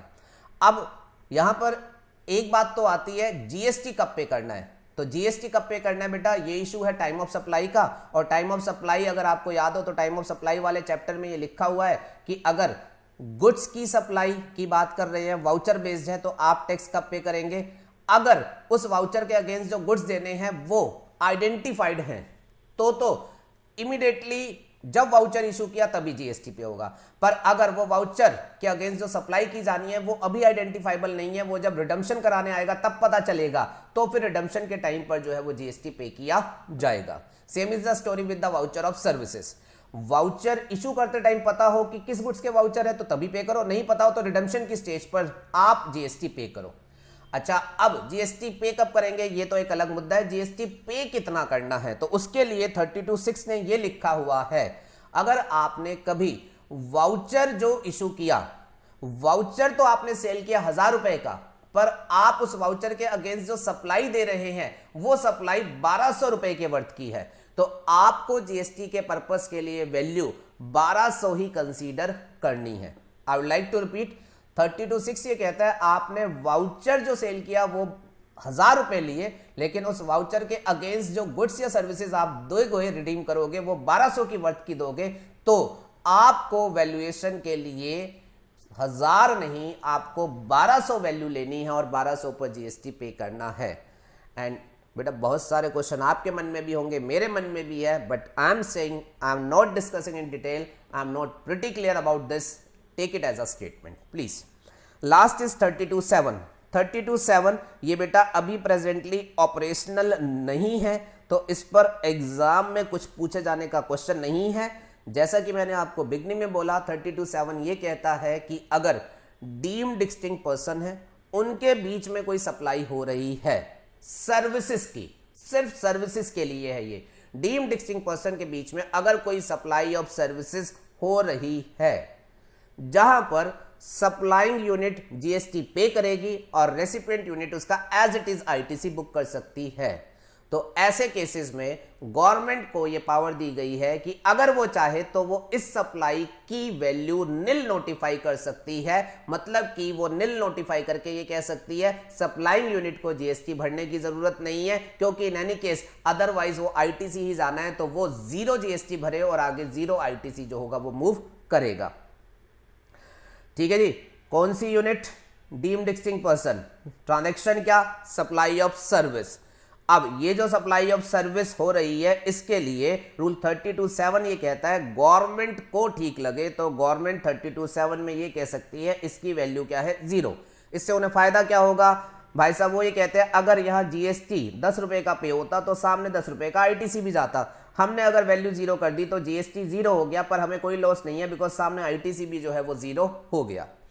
अच्छा, 32(7) में प्रेजेंटली एज सच कोई नोटिफिकेशन इशू नहीं किया गया है, इसलिए 32(7) की प्रैक्टिकल वैल्यू नहीं है और हमारे एग्जाम के लिए ये अकॉर्डिंगली किसी काम का नहीं है। So my dear friend, with this rule 32 is over. We have completed the entire chapter of the valuation and as usual आपके सजेशंस, आपके कमेंट्स हमारे लिए बड़े वैल्यूएबल हैं। आपकी कोई क्वेरी है चैप्टर से रिलेटेड तो भी कमेंट बॉक्स में डालिएगा। आपको पसंद आया हो तो अपनी लाइकिंग भी इसमें डालिएगा, और आप इसके बाद नेक्स्ट लेक्चर क्या चाहते हैं वो भी आप अपना कमेंट बॉक्स में डालिएगा।